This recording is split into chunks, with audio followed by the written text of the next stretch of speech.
Hi, hello, welcome to the Echo Chamber podcast. I'm Dratnos, joined by the masterminds behind Echo, Rogerbrown and Scripe.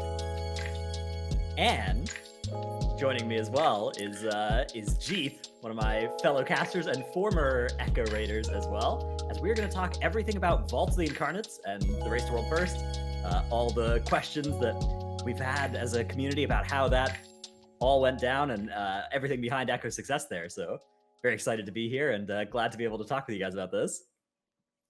Yeah, it's great to be here. Thank you very much for putting this together. I'm sure me and Scripe will have a lot to talk about. It was a new expansion and many different systems that got changed. Yeah, hey guys, and I'm glad to be here with the hosts Dratnos and Jeath. I feel very safe and taken care of. Please lead us to a great conversation. I've got nothing. I don't know. What conversation? Is there something? Okay. It's good to see you. I hope you guys had a nice break after the race. That was a fairly intense couple of weeks. I hear some people took some time off, had a nice vacation maybe. Everything is a vacation compared to Race to World First. So even if you're like working all the time, it's fine. You're taking a vacation, so we're good, I think. Well, then let's dive right in and start picking you guys' brains about what went down to prepare for this race. What can you tell us about this race's preparation compared to previous races? Was this more involved? Did you do anything really differently, or was it the well-oiled machine that won the previous couple of races? So before we got into this progress, I think the biggest difference was that since we formed Echo, we had Cenarth, but there, because we had just formed, there was a lot of, let's say, YOLOing happening. But then with SOD and Sepulchre, we kind of got our rhythm and we brought our prep to a high level that we felt really safe about pretty much everything going into the raid. The problem was we had forgotten a little bit, okay, in quotations, let's say forgotten, how it feels to go into a new expansion. And especially this expansion, there were so many changes to long-lasting systems that, like professions and group loot being the two main ones, plus having Heroic and Mythic getting released at the same time. And that really did affect our preparation in a way where we didn't have enough time to do our normal prep because we had to talk so much about all of these changes and how those will affect our progress.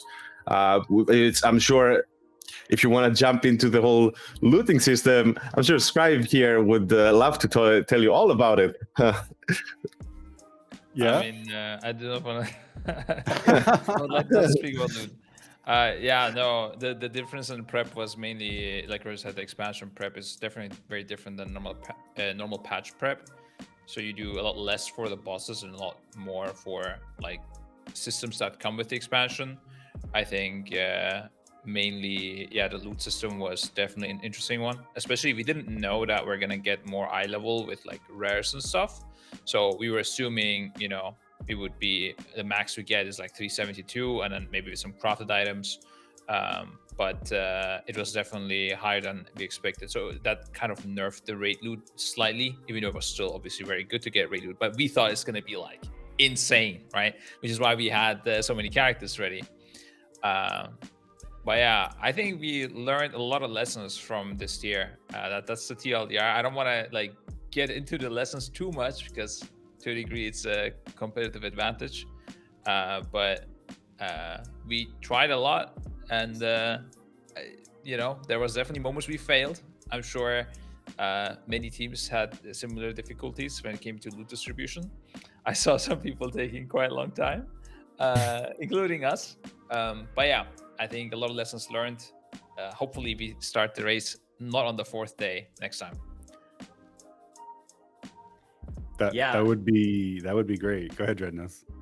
I was just going to say, one thing that I noticed about this tier, right, was that the comps that most guilds were running, we saw 1, 2, or maybe 3 copies of each class. How much do you guys think that was due to like balance being good there versus how much was that a planned thing because of group loot, right? Because you know, you need to make sure that every item that drops in the raid has somebody that can go to that would be good on, right? How much was that something that you were thinking about when designing your comp? I think the hunter was definitely a result of group loot. Yeah, because if there was otherwise no who's wearing the bow, right? Yeah, no bow, no mail items. I think hunter would have been, for example, a lot weaker.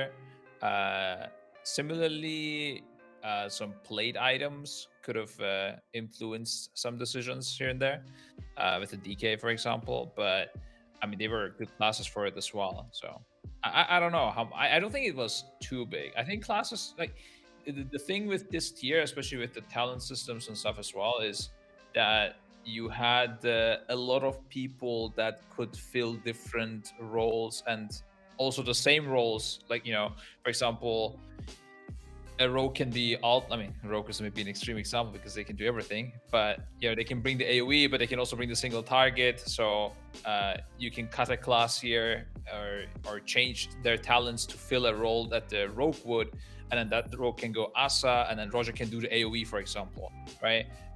Things like that. So I think in general the balance was pretty good though. Yeah, and I think in terms of like trying to have different people to soak up the loot, at least for our splits, the main thing was the tier tokens, right? Like we looked to make sure we have one of each in its raid, but yeah, of course, keeping in mind as well the rest of the loot. You don't want to go overcommitting to any class, but also to any tier token, because then you'll just end up with no 4-piece on a lot of people. So I think that group loot in that sense does feel good, in a sense that you won't see as much crazy class stacking as it was in the past, or at least it's not going to be as easy. Now, of course, there's other factors, like if there is heroic week, that will allow it a lot more to be being brought back.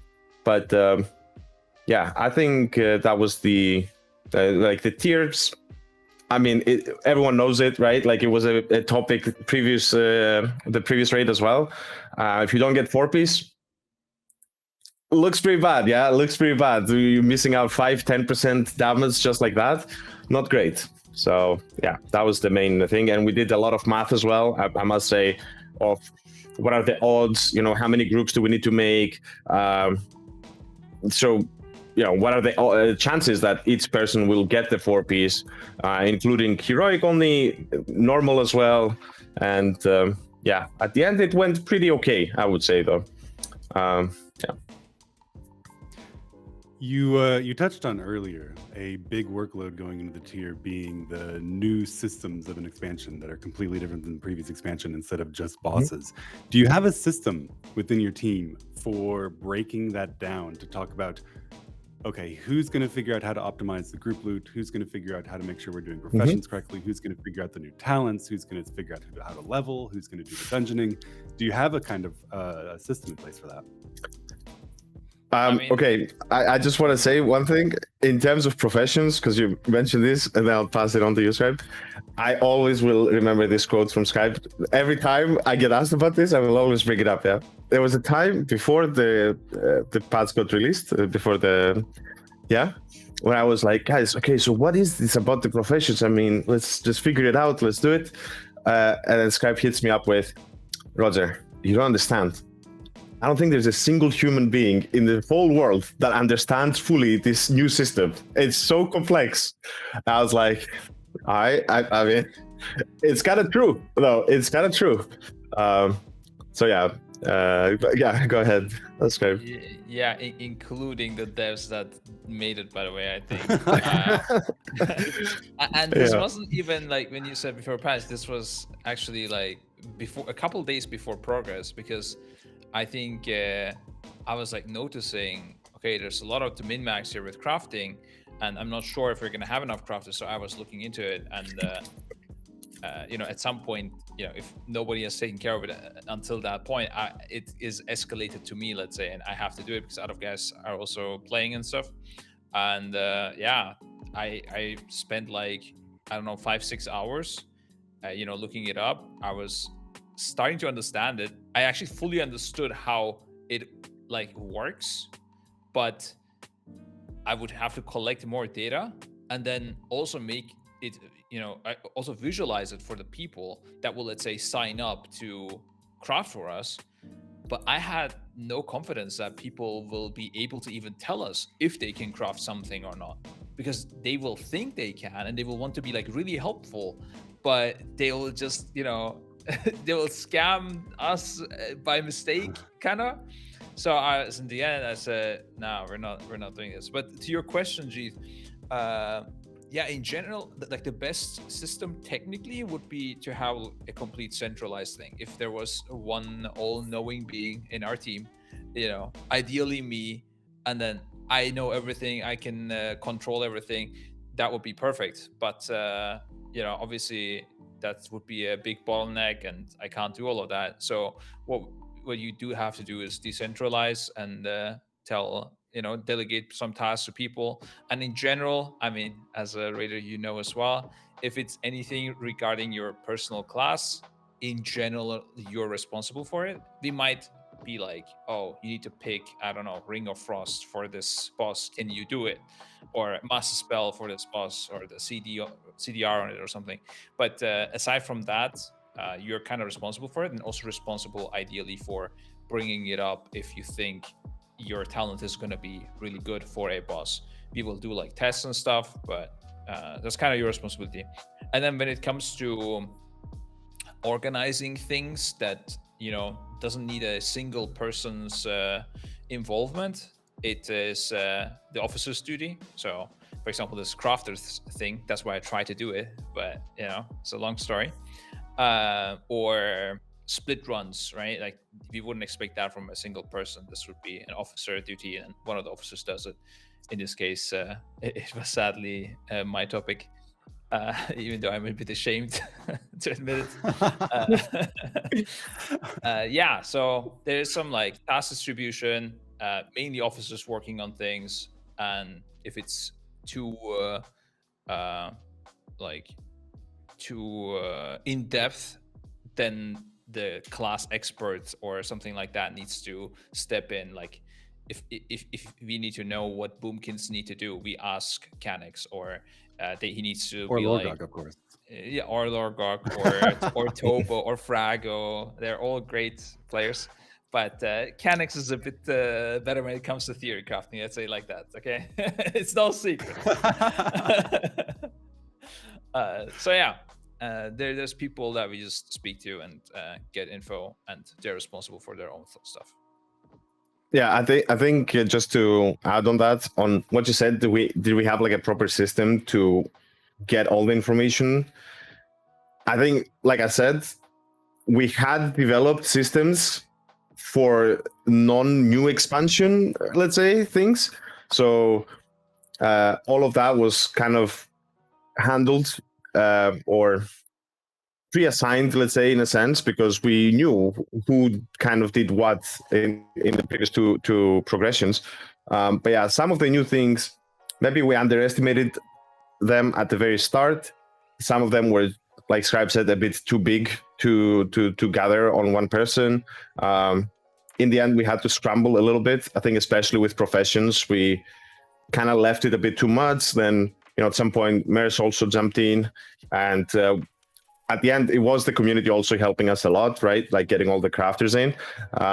But getting to that stage did feel a bit hectic. So I wouldn't say we did like an insanely great job in preparing for all of these systems, but yeah, lessons to be learned for moving forward. Having said that, hopefully if we get 3 more tiers in Dragonflight, I don't think a lot of these will be issues for the next couple of races.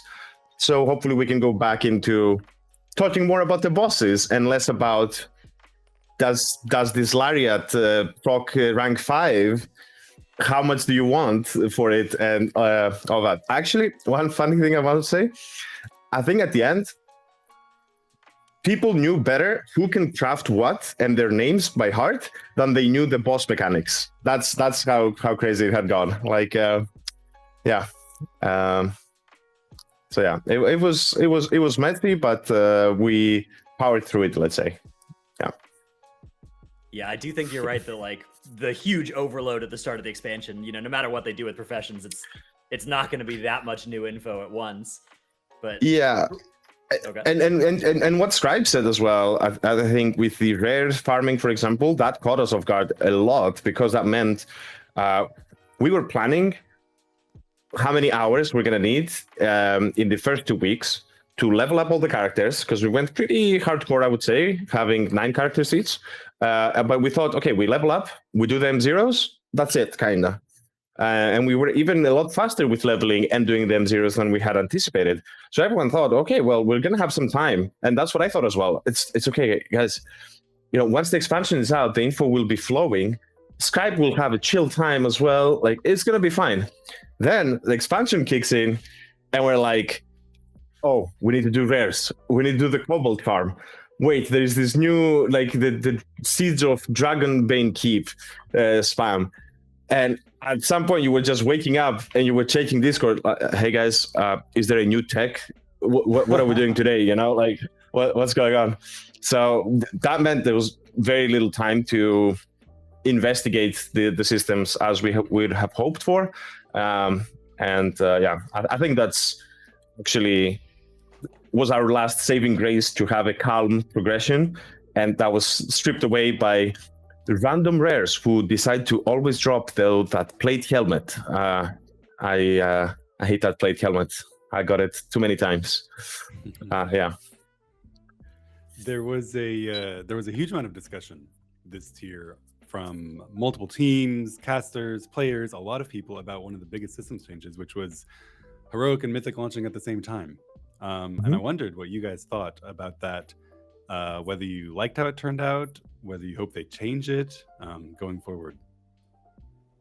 I kind of like it, but at the same time, it was very, very stressful as well. I don't know. I have mixed feelings about it. Everybody, what I hear though from the general high-end rating scene, in general, people did not like it. People wanted to have a Heroic week to have a more chill time, because it was like, you're full of adrenaline and you don't get any warm up, and suddenly the race starts just like that. You had no time to just get used to the bosses or the rhythm or raiding in general. You've been just for 3 weeks just farming rares, and suddenly the race starts up suddenly, and you're supposed to do bosses as quickly as you can.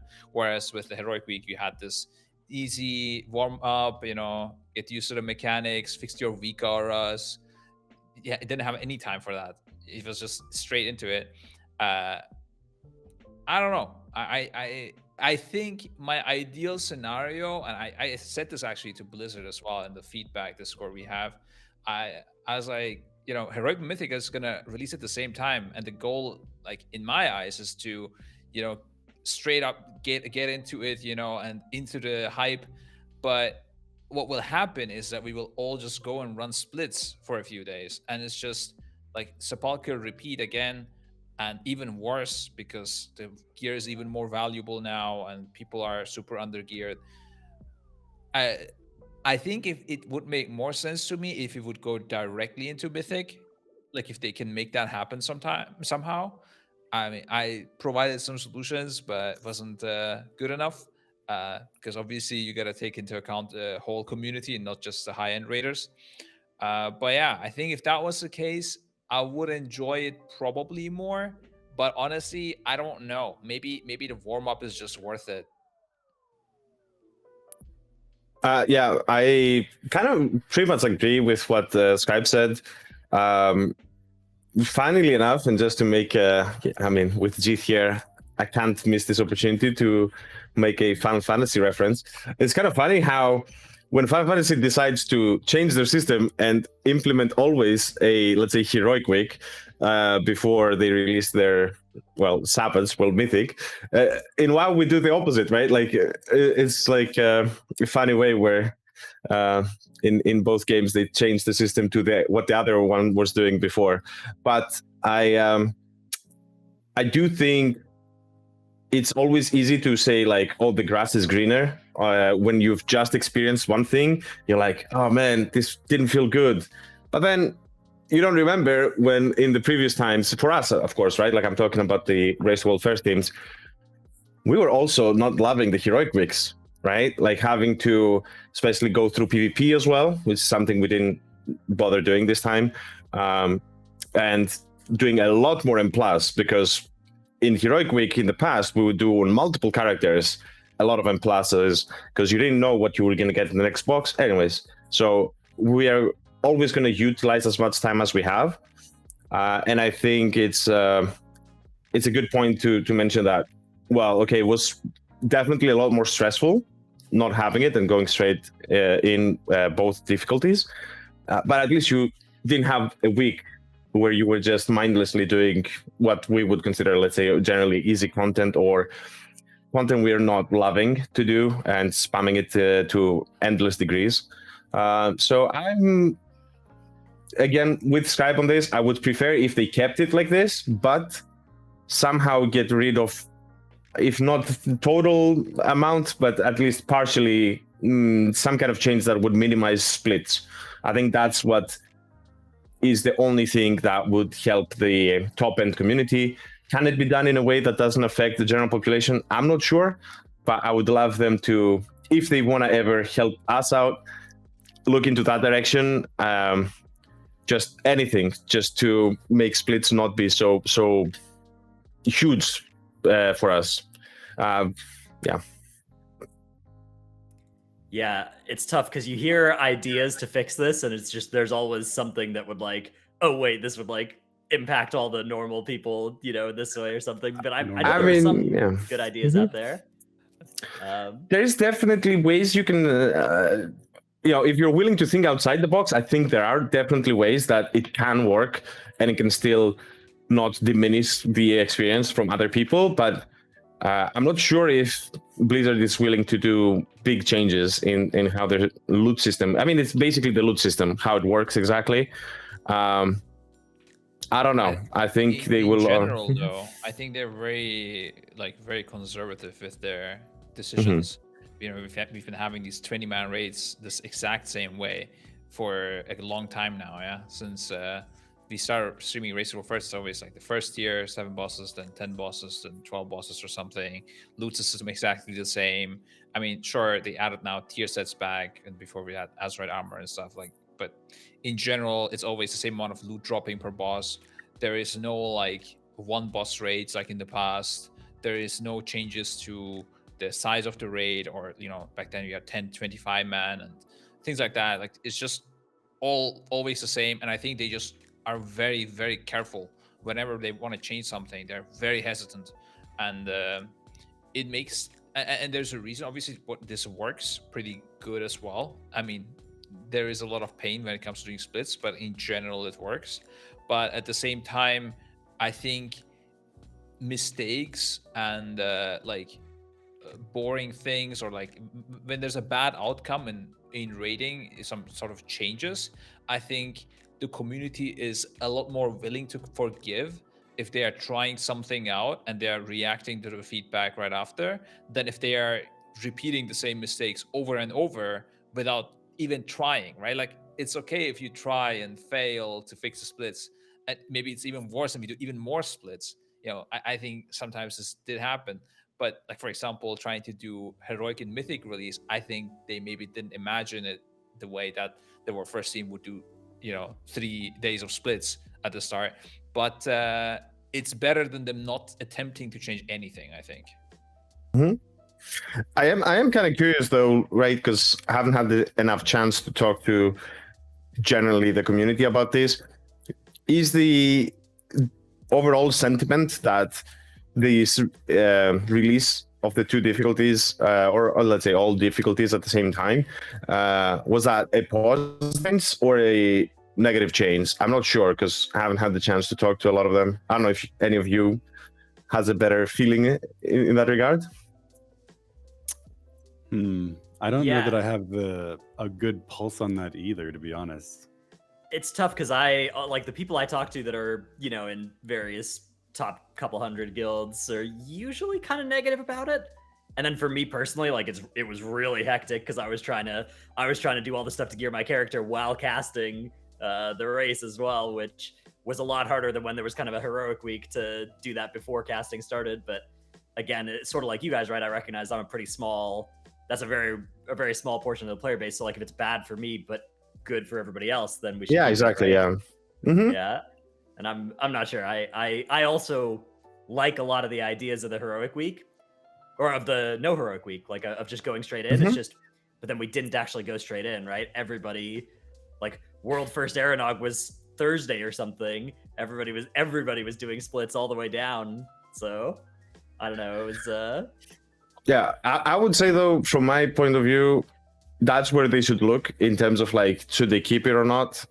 I think in terms of us, at least, I can see positives and negatives both sides. So just look at the general community. If they like the change, I would say keep it. If they didn't like it, go back. But yeah, I think it was fine. Yeah.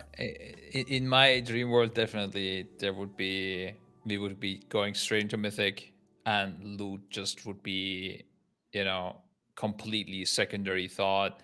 Maybe something that you spend like, I don't know, a couple of hours doing, like the kind of heroic run you would do in like the third week of a progress, where you just go in, swoop it with all mains, and you're done. Like that would be the dream world. I don't know necessarily how to achieve all of that. I mean, there are very drastic measures, but I don't know if that's necessarily like for everyone. But going straight into Mythic, and then also not having any PTR, not having any journal, I think that would be the dream progress for sure. And then because then the difficulty also, like it also actually solves some problems, because then the difficulty doesn't become prepping and gear and like these artificial difficulties, in my opinion, because it just takes time, PTR testing, and then you pre-solve everything and then go in there and just act out something that you already practiced. Whereas I think what would be much more fun is you go in there, you have no idea what you're doing, and you solve it on the moment, and that's what everybody sees as well from the streams. I think difficulty is like more the puzzle, and it kind of makes it easier for the community to catch up as well, because the bosses by default need to be weaker to accommodate for you not knowing anything about the bosses. It's a lot more puzzle solving skills, comparable to Final Fantasy also. I think the problem, of course, is untested bosses are very dangerous with Blizzard, but yeah, I think it would be a lot more fun. And just to add on that, I do think also it would reduce a little bit the gatekeeping that exists. It's very real, of other teams competing to the highest level because of all of these loot systems, min-maxing, helpers that we need, gold, all of that. If you reduce that, then it makes it, I'm not saying it's easy, but it's easier to compete in a realistic way for the world first. Yeah. Well, I think that goes even further than what you're even saying, because obviously I know a little bit about when you're given PTR testing, normal, heroic, and mythic, and time with the dungeon journal. I know that you guys spend a considerable number of hours analyzing those bosses, figuring out strategies, and that itself is its own barrier to entry that would be completely eliminated by what Scripe is suggesting, right? If no one had any idea what the bosses even looked like, what their name was, what their mechanics were, you would eliminate a huge amount of several months of hundreds of hours of prep that Echo and Liquid and other top guilds have time and resources and manpower to do, and open it up to guilds just coming in and puzzle solving instead without needing any of that. I think that's a very real barrier that would be eliminated as well. Yeah, that's absolutely correct. One of the something interesting you said earlier, Scripe, was that you didn't think that Blizzard expected, given the opportunity to walk in and do mythic bosses, that you would instead choose to do splits for several days. And I can tell you that there was a small portion of chat that also thought that might have been a mistake. Was there any pressure or concerns within the team as you went into that last day of heroic Razagath pulls of, are we messing up? Do we need to get into mythic? Should we be pulling bosses? Okay, so two things. The team, they were hard blind trusting, but like they were full on copium as well, because things weren't always good during the splits. Not everything went according to plan. We could have done them a lot more efficiently, take less time, and also create more loot, let's say. But the thing is, like, you can't just change the plan midway. I mean, there's just one small adjustment that we did, which was, we wanted to clear ideally the full raid in Heroic, but then we couldn't kill Heroic Razagath with our low gear. It would have taken like crazy long. So what we did was we swapped the Heroic Razagath for a normal Razagath, and then at the end, after picking our mains, kind of killed Heroic Razagath on those and split runs and just YOLO to loot. We couldn't decide our mains after Heroic Razagath anymore. But aside from that, we didn't do any changes, and you can't just like stop and be like, oh, let's go into Mythic. That's not going to do anything. It's more about trying to be faster, I guess, in killing Heroic Razagath. That's the only thing you can do. But yeah, there was definitely moments where I was quite frustrated with how things went, and it was quite slow. But the team, I must say, they were hard on Copium. They trusted. Every time I looked at Jingy, he was just like happy, everything going good. Scribe, right? Yep, perfect. Let's go. 4th day. You will enter Mythic surely this time. All right. I want to bring the question back to actually something from 15 minutes ago when we were talking about raiders' responsibilities and how everybody's kind of responsible for their own theory craft. Because, most WoW players were kind of used to, okay, we get to a new boss. I'm going to look up the Wowhead guide. I'm going to look up what Echo players played on this boss. I'm going to look up public logs and see what talents people played. Obviously, this expansion, we had this huge overhaul to the talent system. And you have, 30 players on the roster that are all great mechanical players. But are all of them really able to see their classes, maybe multiple specs that they play, talent trees, and analyze them and like understand the situations they'd want the different talents in? How did you guys handle solving that huge new challenge? So we created a new term in this expansion. It is called cooking. So we had a lot of chefs in the team that were just cooking up new specs as it went, as they, as the days went by. Yeah, I don't, it's a valid question what you're saying. I would say we trust our players. We did a lot of PTR testing, of course. A lot of classes, we have multiple people playing the same. So there's I think it was probably the tier where there was the most collaboration between people from the same class, where they had to like constantly talk and try out new things.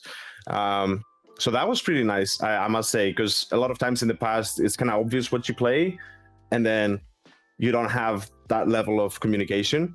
But yeah, here I think everyone was like, hey, should we try this different spec or different talents? How's that going to affect? Oh, we need more AoE on Razagath,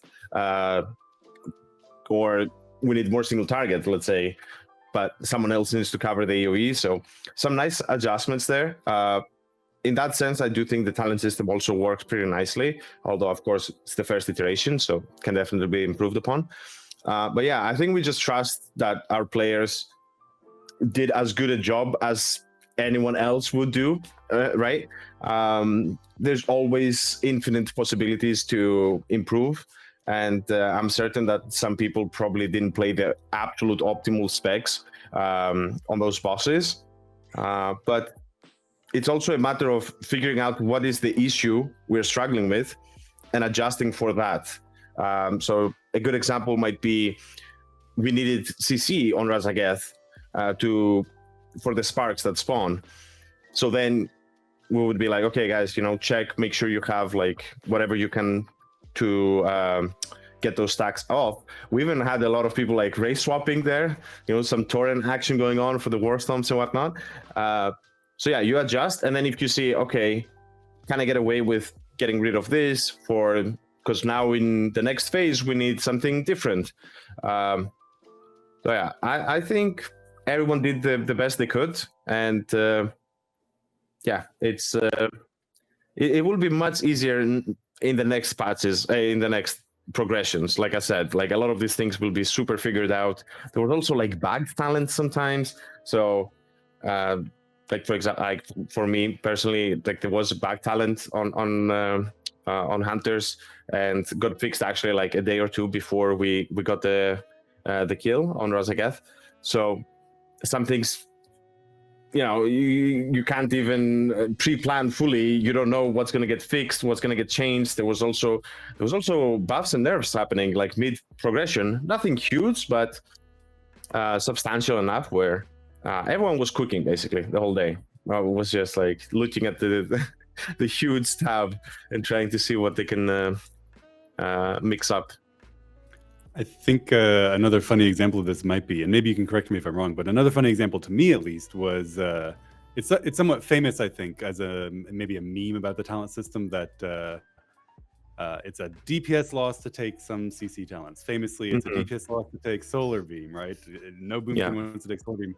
And I can tell you that it was surprising, I think, to many people that, for example, you didn't see Solar Beams coming out on Dathia.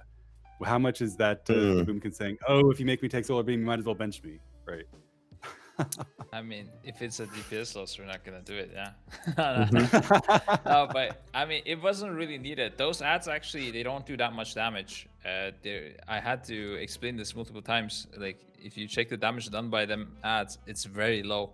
So it's like you could honestly just not even throw a CC if you don't like to. Like, I mean, you should. It's good, but it's very minimal.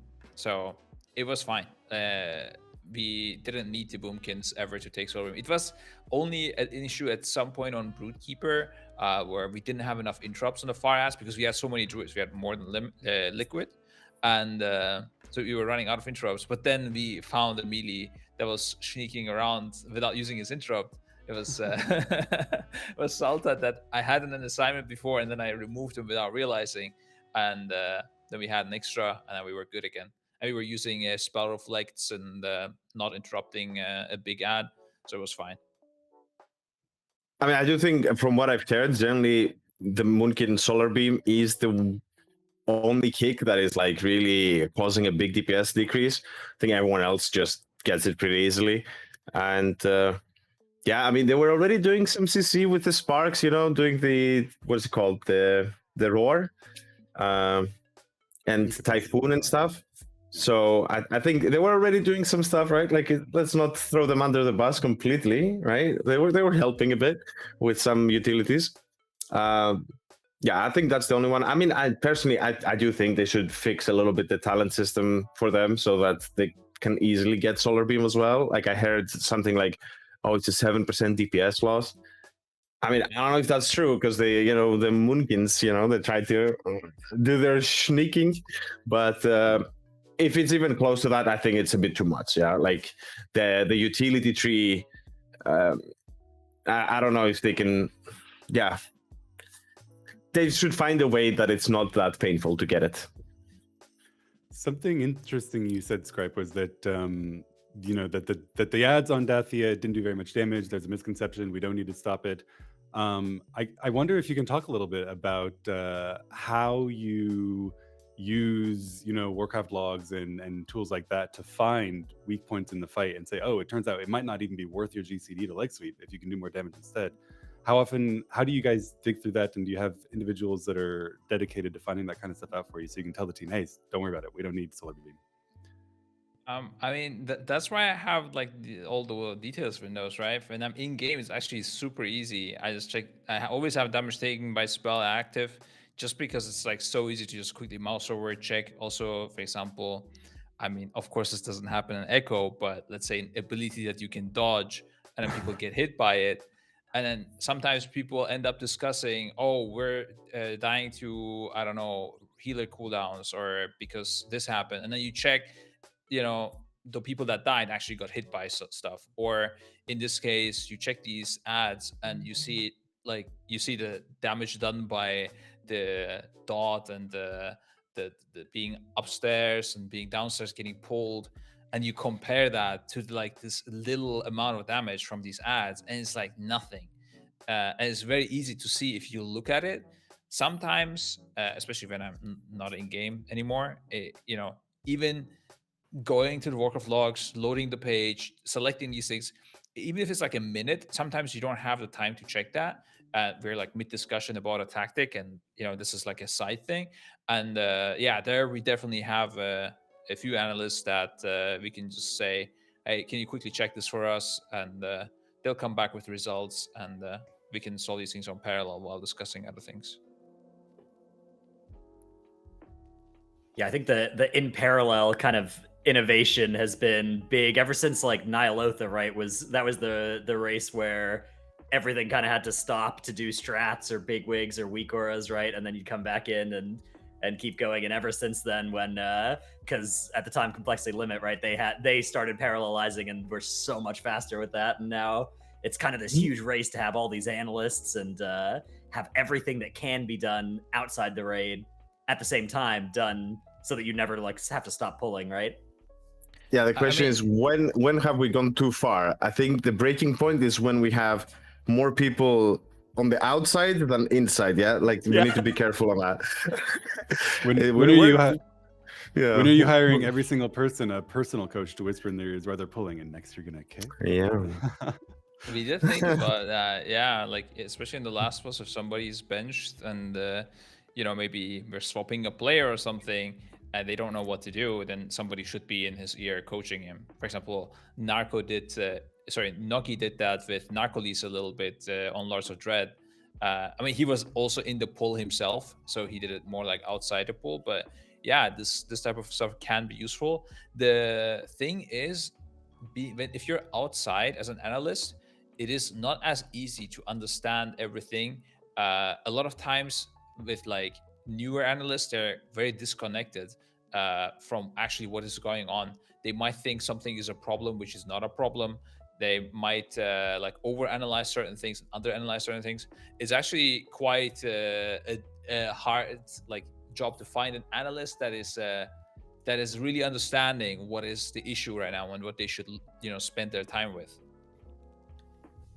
Yeah, one thing that I noticed watching you guys compared to other guilds is there's still more time between pulls, right? Like the old Echo 5-minute, 10-minute breaks between pulls is still something that happened on Razagath. But of course, there's just stuff that you need your raid team to discuss, right? Like the people that are actually doing the mechanic to talk about and figure out, right? So that's sort of where you guys have landed on that decision, right? Is still to do some of that.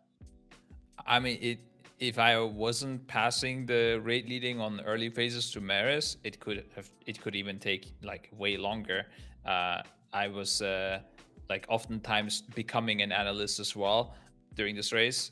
Whenever we hit harder bosses where the early phase is becoming very repetitive and I'm no longer really needed for anything, it's quite useful for me to disappear and just solve some problems for later phases and come back. And about paralyzing, this was a thing that has always happened. I think back in HFC, I was coding our bigwigs, and then on Queen Ashara tier, I remember we were waiting for a V card that Nogi was making, but he was in the raid. So we were like offering, like, do you want to bench maybe, and just code this? Like, yeah, you're a good player and all, but this doesn't make a lot of sense.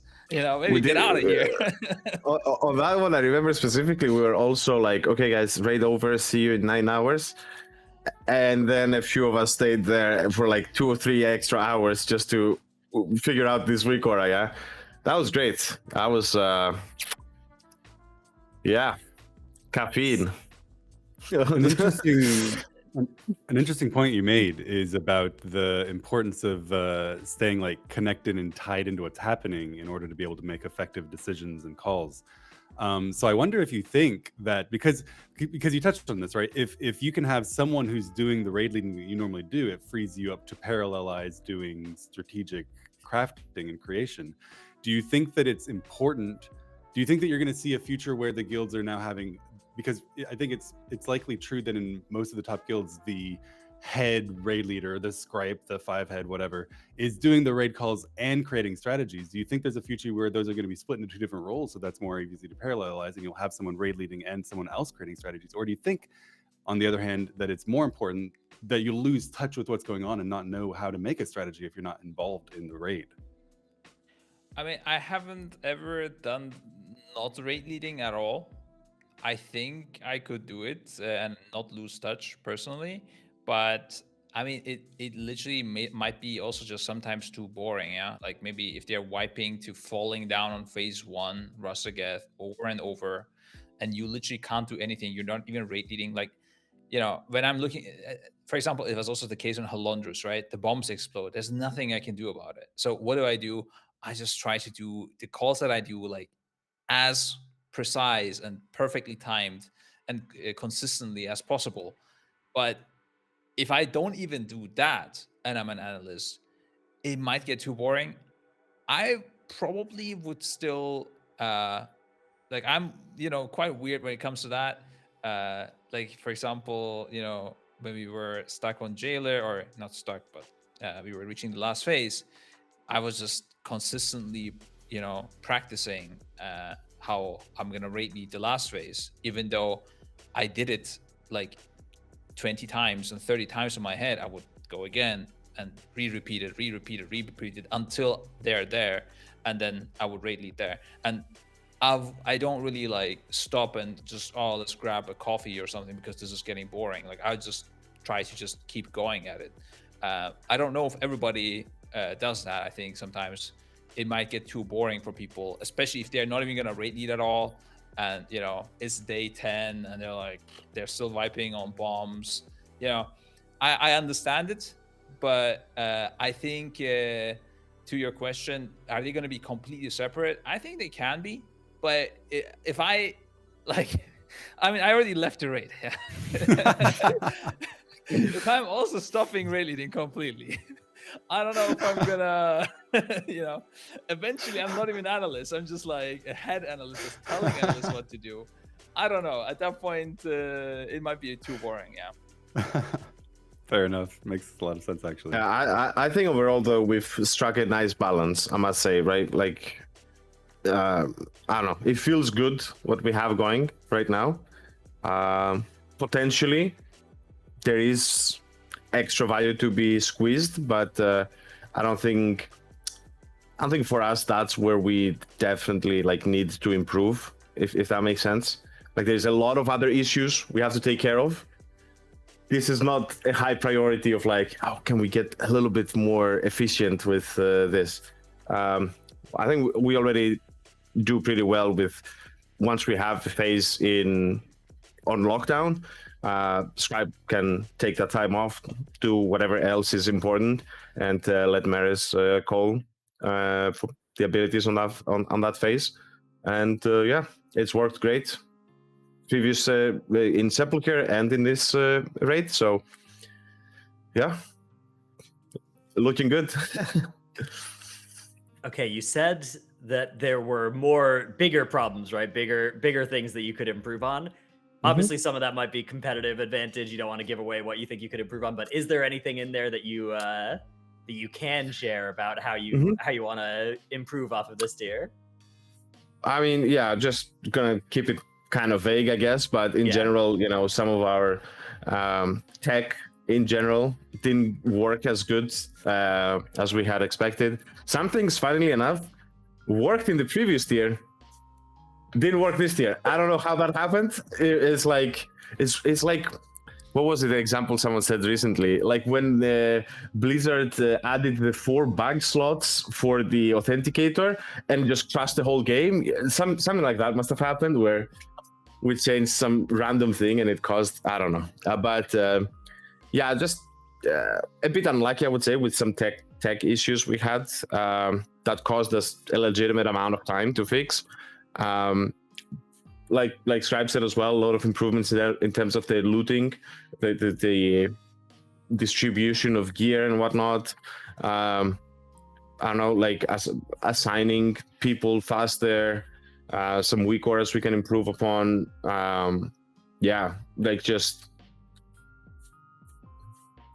Healing as well can be definitely improved, and personals.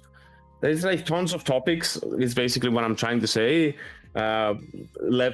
Different degrees where we can improve, but yeah, it's I think our raid leading, let's say overall, is one of the good stuff. Of course, don't want to praise Scribe too much, of course. So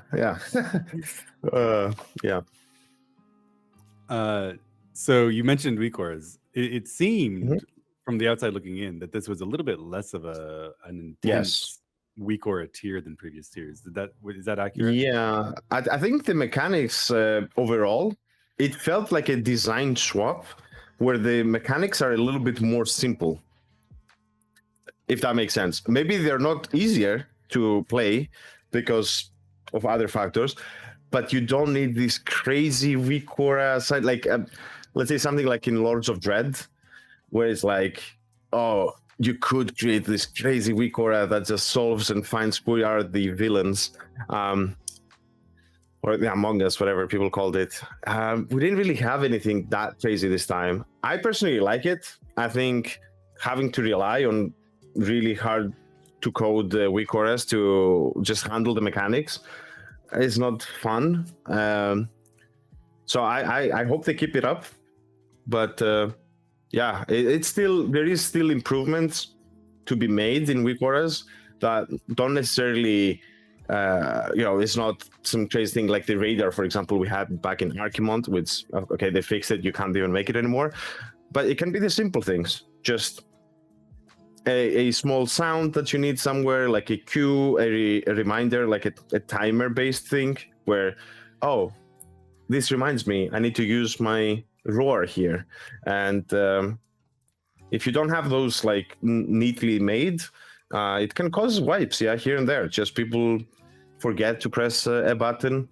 Yeah, so that should not be underestimated, is basically what I'm trying to say, yeah.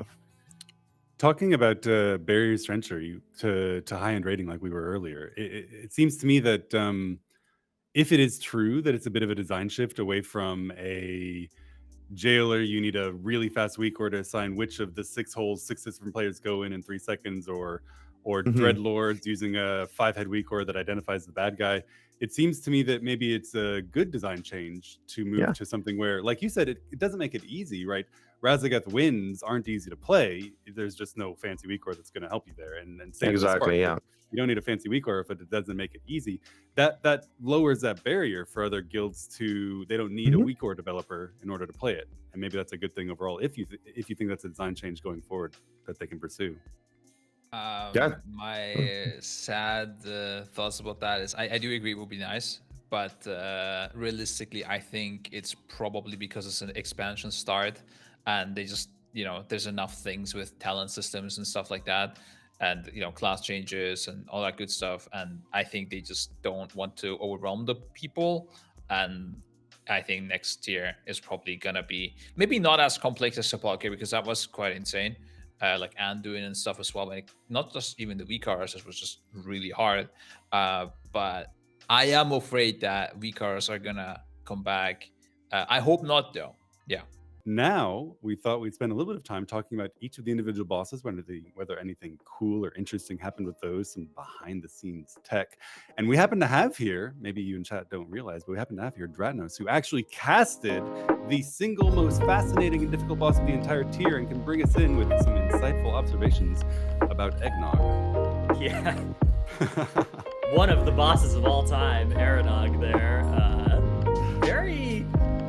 I think unsurprising one-shots on this boss from, I think, all Race to World First competitors and many other guilds as well. This boss and Primal Council, right, kind of both went down without really needing any sort of strategy. But was there any discussion or thought behind the scenes about Aranog at all? I do think one thing that maybe is worth mentioning is that you guys kind of 19-manned it and had a sneaky little loot holding alt in there on your Aranog kill, right? Yeah, honestly, like loot holding, it's it is a great thing to make our lives easier, but at the same time, it is horrible to take care of all that loot that you're holding. Like when you're doing 9 heroic split runs, wait, how many was it? It's 6 pieces per per boss, obviously, times 8. That's 48 per run. Times 9, you're reaching like 400 loot pieces almost. It's quite hard to consider all of that, and on top of that, you get the normal splits. I don't know what I think about it. But that's a big spreadsheet, yeah. Yeah. It was a big spreadsheet with many filters, multiple spreadsheets actually. But if it's there, we're gonna use it, right? And it made sense to use it for the first boss. When you already have the candidates for the loot decided, then there's no point having extra candidates that are just not gonna get it, no matter if the loot drops 3-4 times or not. So yeah, it makes quite a lot of sense.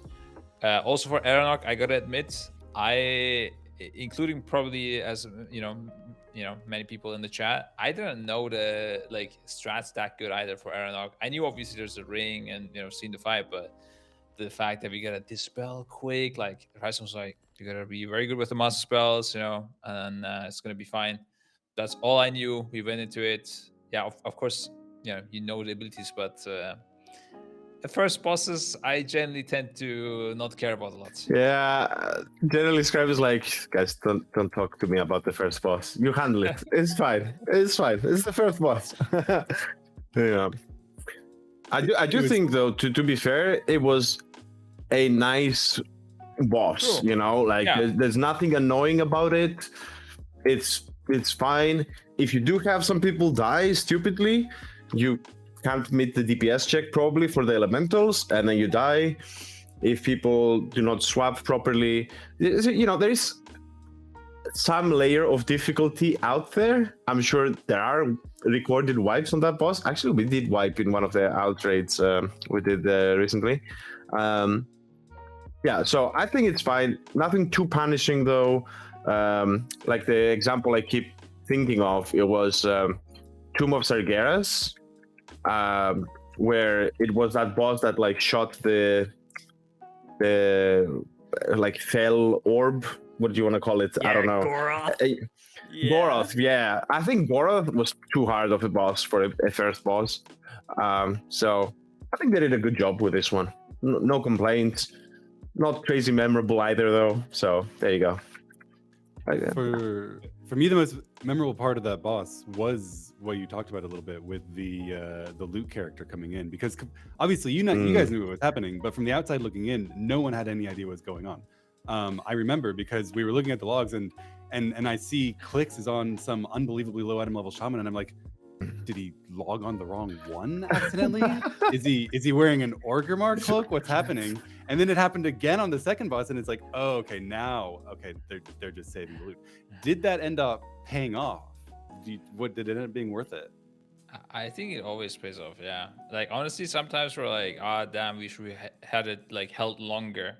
Usually, it can even become an issue that you did it too early. But you got to decide, is this next boss hard enough to justify that we give the loot away, so we don't wiping around to some stupid boss early on, or is it better to hold it? It depends on, are the future bosses gonna decide on something that will change the past, let's say. And technically you would never want to give loot until the end, but we also give away the heroic loot because, for example, heroic Razagath was too hard, right? But ideally we wouldn't have, so it's always this trade-off.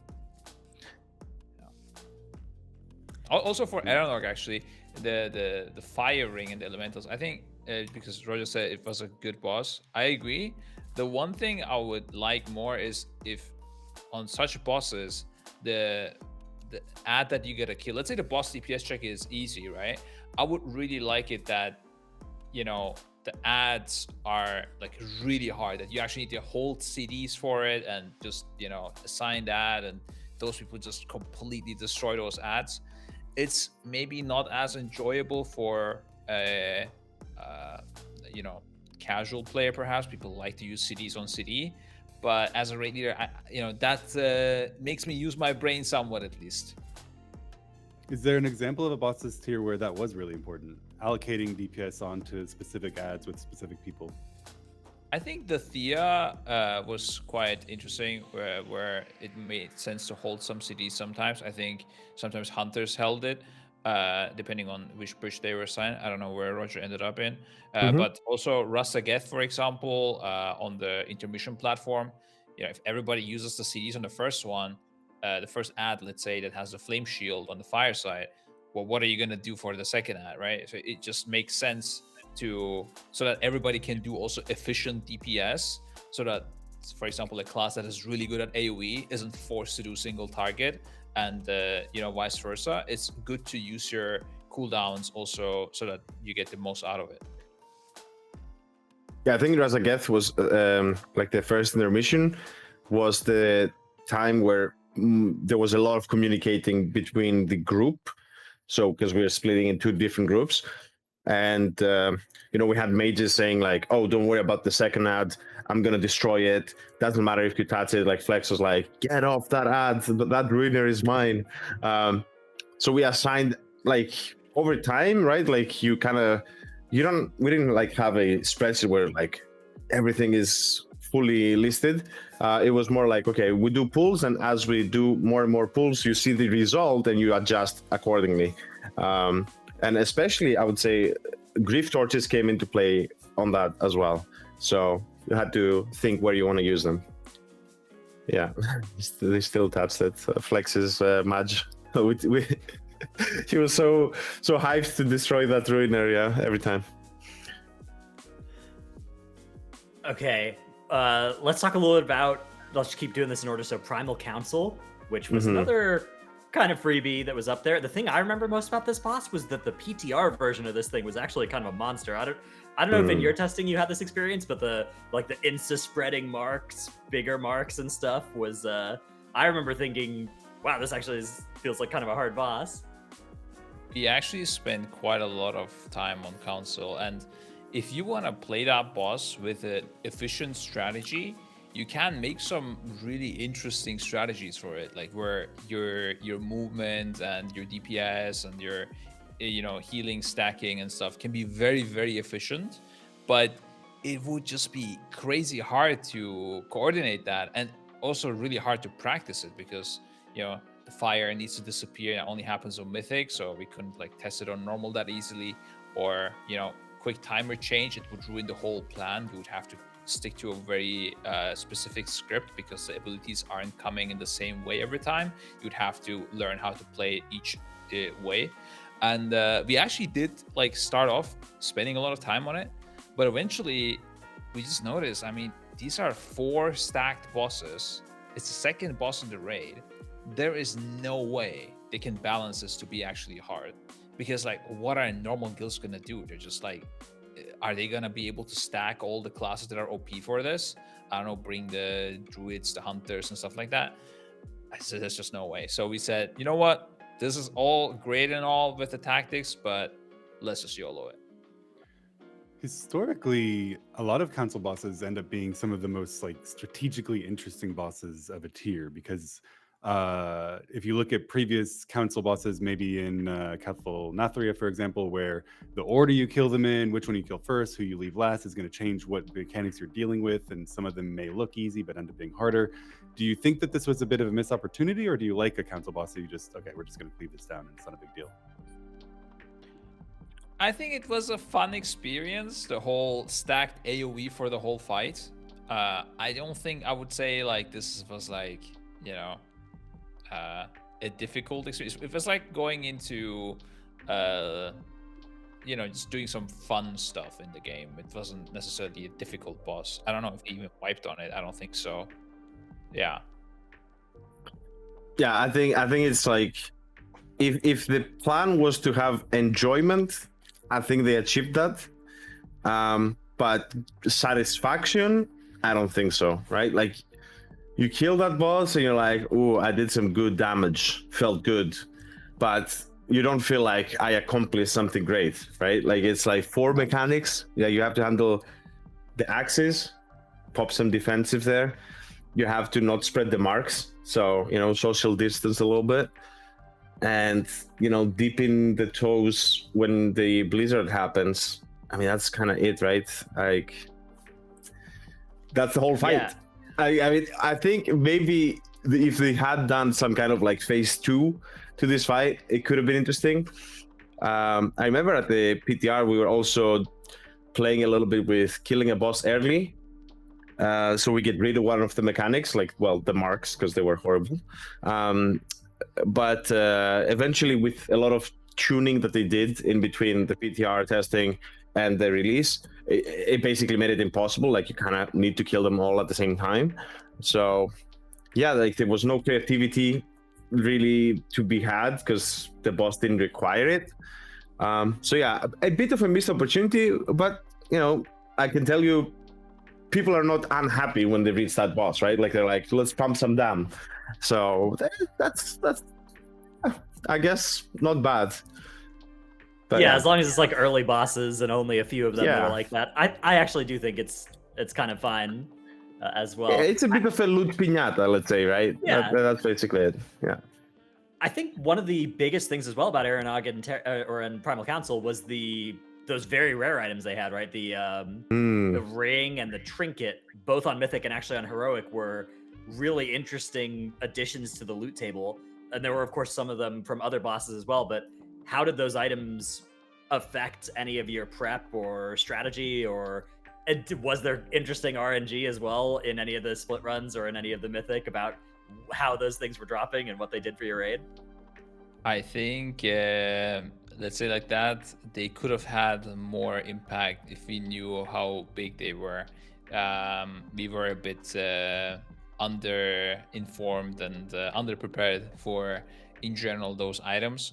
Like, we obviously knew there's very rare items, but how strong they were, we didn't know that good. And that was, for example, one of the things that could have been done better as prep for next time. I just I mean, just because you said, I mean, the one personal funny experience I had with that is we did some heroic splits for the first couple of bosses where we had only like one person to soak up the loot in week 2, right? To go for the Razagath, basically, as good gear as you can. And we did a bunch of groups, and then I wasn't given a group because there was the thoughts of me benching. But then afterwards, I kind of created a group with the help of some the analysts, let's say. I went in there. It was a great experience. A lot of the other people from the events as well came in together. It was rough, I must say, because there was a lot of helpers, and the boss are not that easy, okay? But I've never been this lucky in my life. I actually got both of the rare items, and the ring also had a socket on top. So I was pretty pog, yeah. I'm not gonna lie. So yeah, I don't know if they will continue. I mean, do you think they should continue with the very rare items, Scripe, in the future? Yeah, I already gave them this feedback as well. If the very rare items will not affect the progress, the next one, so like the next tier from now, then it's fun and all.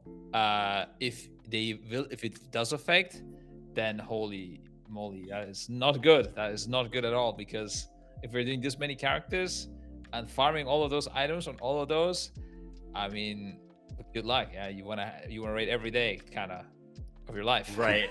Like I remember going back to Sylvanas because Perfecto needed a dagger, right? Later, the next tier when you're doing other splits, that's obviously a situation you kind of want to avoid. And that as a very rare item is even worse. Yeah. It kind of means that, like, as soon as the race ends, right, it's immediately a race to do as many splits as you can to start gearing those characters for next race. If we think stuff like that Broodkeeper ring is going to be bis through at least most of Prague next time, which it's a lot of item levels. It's a lot of HPS on that thing. I mean, I could certainly see a lot of classes wearing that Broodkeeper ring, especially if you can farm one with a socket, right? Like that thing stays good. Yeah. Probably until the next end boss. It's also like really high level, right? Because it's later on in the raid, whereas the other items are early on. Yeah, that is totally a possibility. I don't know. Like Scripe said, let's hope that there's even more broken items easily obtainable, so we don't need this for the next year. Yeah.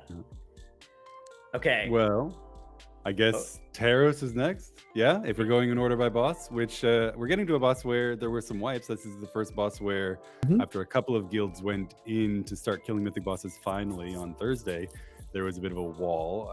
People saying, hey, this requires some DPS. You got to beat that 4th quadrant. Was this a boss where Scripe started paying attention instead of saying, hey, you guys deal with it, take care of it on your own? Yeah, I mean, we had to also change our tactic immediately. We saw that the pillars, they don't...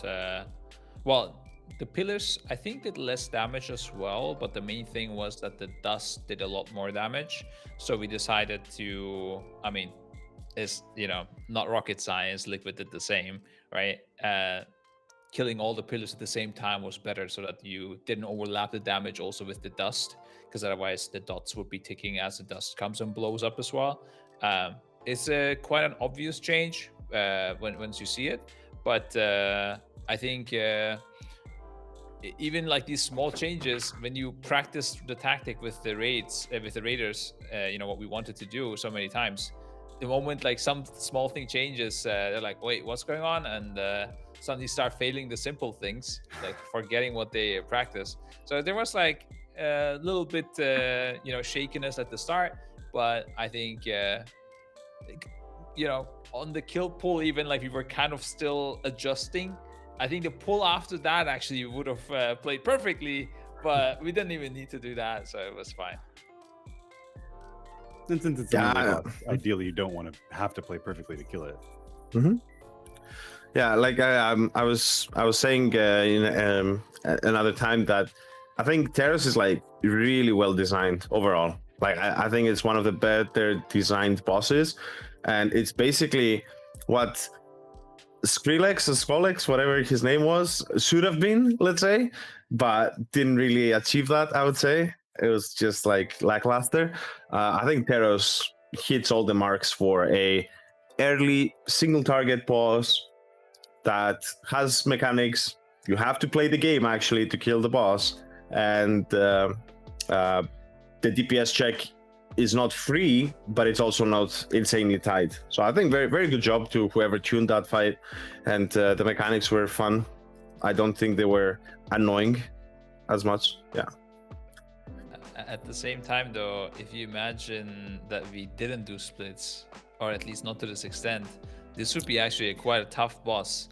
And in a weird way, it would be kind of more fun to play as well if it lasted a bit longer, because I think people really enjoy min-maxing their DPS and stuff.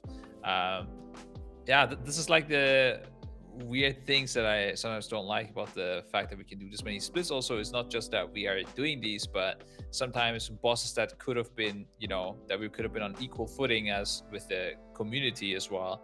That the people that are raiding more casually, we're just so much above them just because of all the gear, and it looks like we're just really sick players. But and they're like, sometimes people think like, oh, Mythic, that's way too hard. But in reality, what they're lacking is just some gear. Yeah, I mean, obviously we're our players are also good, but it looks way bigger than it is. Kind of sad. I was personally just personally thinking back on a lot of the single target bosses that they had in previous years, and I think that's why maybe I think this is really cool compared to those. Like I remember Guardian of the Ancient Ones. I mean, you know what I mean? It's. I like Guardian, dude. Isn't Guardian the one where you tank soak and stuff? Yeah, the tank soak was cool. I like that. I like that. I don't know, the immunity using tac soaking both things. I think that was cool. Healing cooldowns. I think Teros though, it was kind of like Sludge Fist levels of mechanical speed while you have to do your full damage the whole time. Obviously earlier in the raid, so the damage check is a little bit less intense once you actually have some gear. But yeah, that first week, obviously that's not an experience you guys got to have, but like if you were trying to come in there on 0 or 1 split, right? That was a really fun DPS check. I think Teros was. Let's go, Dratnos. We are Teros, and we have Scripe and Jeath. They are Guardian of the Ancient One. I mean, they are kind of ancient, right? Like it's fine. Man, how bad does it feel for Scripe to be compared to me in age? Good Lord. Like a decade younger.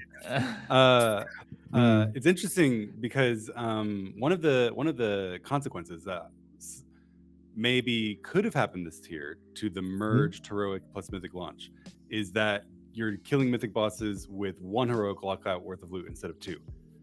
Because instead of having a heroic plus mythic weak heroic splits, you only have the mythic heroic splits, and that could have resulted in a tuning error one way. Do you think that would have potentially, if it weren't for the other things that made you get so much more gear, the 9 characters, the rares that you farmed for a couple of weeks, do you think that that could have resulted in what Scripe is saying with Teros being an actually like difficult to get boss, maybe like a butcher or something? Yeah, I think it would have definitely been more difficult. At the same time, just because you brought it up, I actually think this is a very good point, but maybe not exactly answering your question. I think the fact that they did this release at the same time has like a underlying effect where we don't have as much extra gear compared to previous tiers. Therefore, I don't think the bosses will need as many nerfs as previous bosses, because in Sepulchre we were like no joke, we were almost like best in slot when we reached the last bosses. So there's not that much room for people to catch up with loot. Okay, I'm exaggerating a bit, but you know what I mean. Whereas this time it was 1 week less. So I think the bosses will naturally feel a lot easier without needing for walls of text of nerfs every other week. So I think that's yeah. I'm sorry, Jeath, I don't think that's exactly what you asked, but I just. Why, it was a perfect answer. Ah, there you go. Yeah. Yeah, I don't think they need to nerf any of the bosses except for maybe Razagath a little bit. Like the gear is just such an effective way of nerfing this tier, right? Like you guys were doing these bosses at 405 and just with M+ vaults and stuff, people can get up to 420. Is the next boss actually Dathia or no, Cenarth? No, Cenarth. Yeah, let's talk about Cenarth because Okay, but I will say I do think Dathia needs a little bit of a touch, a little bit. But generally I do agree with you. I don't think bosses need that many nerfs. Yeah. Listen, the only boss that needs a nerf is Heroic Razagath. That's way too hard. Compared to as a person that is trying to start playing the game with my viewer runs. We are in Blizzard. Please nerf Heroic Razagath. We need your help. My viewers, we can't kill it. It's too hard. The bump is just suddenly, difficulty bump is way too much. But yeah, no, I agree. It will need less nerfs, and if we imagine now we had even less split runs, the bosses would need even less nerfs, and it would just be like this automatic catch up. The community would love it. Everybody could get their achievements while we also can have a great race over first. That's the dream, right? What a great pitch. That was a great spin. I liked it. Yeah, that's right. I'm buying what he's selling. So Cenarth was a really fun boss. The Z-axis component to a boss arena, really kind of a cool boss arena. And of course, chat's favorite in any tier is watching people fall off of stuff. Was this a boss that you went into with a strategy already ready to go, and did it go according to plan, or did things kind of fly off the end a little bit? I think it was listen, we had a PTR testing. I think it was around midnight again, just like this time, yeah. But no, I know what he's gonna say. Like the bosses in general, they were very simple. Like they were very easy on PTR. So like it was really hard to act like this boss is gonna be hard and think about it a lot and find a strategy. So I literally just was falling asleep on my chair when they were testing Cenarth. They were all hyped about like how slippery the ground is, just giggles and like, lol, that's so cool, sliding around. Meanwhile, I was thinking, what the hell am I gonna do here? There's just like nothing to do. Everyone just, pop a roar here and there, but that's it. So the prep wasn't that insane. I think in general, the only thing that people had to do was while going up, you pop a personal if it overlaps with anything. We had to rule it. Well, now we have to rule kind of. We didn't have that as we were progressing, but in general, what you want to do is if anything is overlapping out of the chilling blast, the ad being up, you walking on frozen ground, or the boss grip, if two of these things are happening at the same time out of these four, then you want to pop up personal or a raid cooldown or something. If you do that, the boss is free. Like literally, that's the only thing. So we did some DPS cooldown optimization so that the ads always get bursted down. But aside from that, it was quite easy.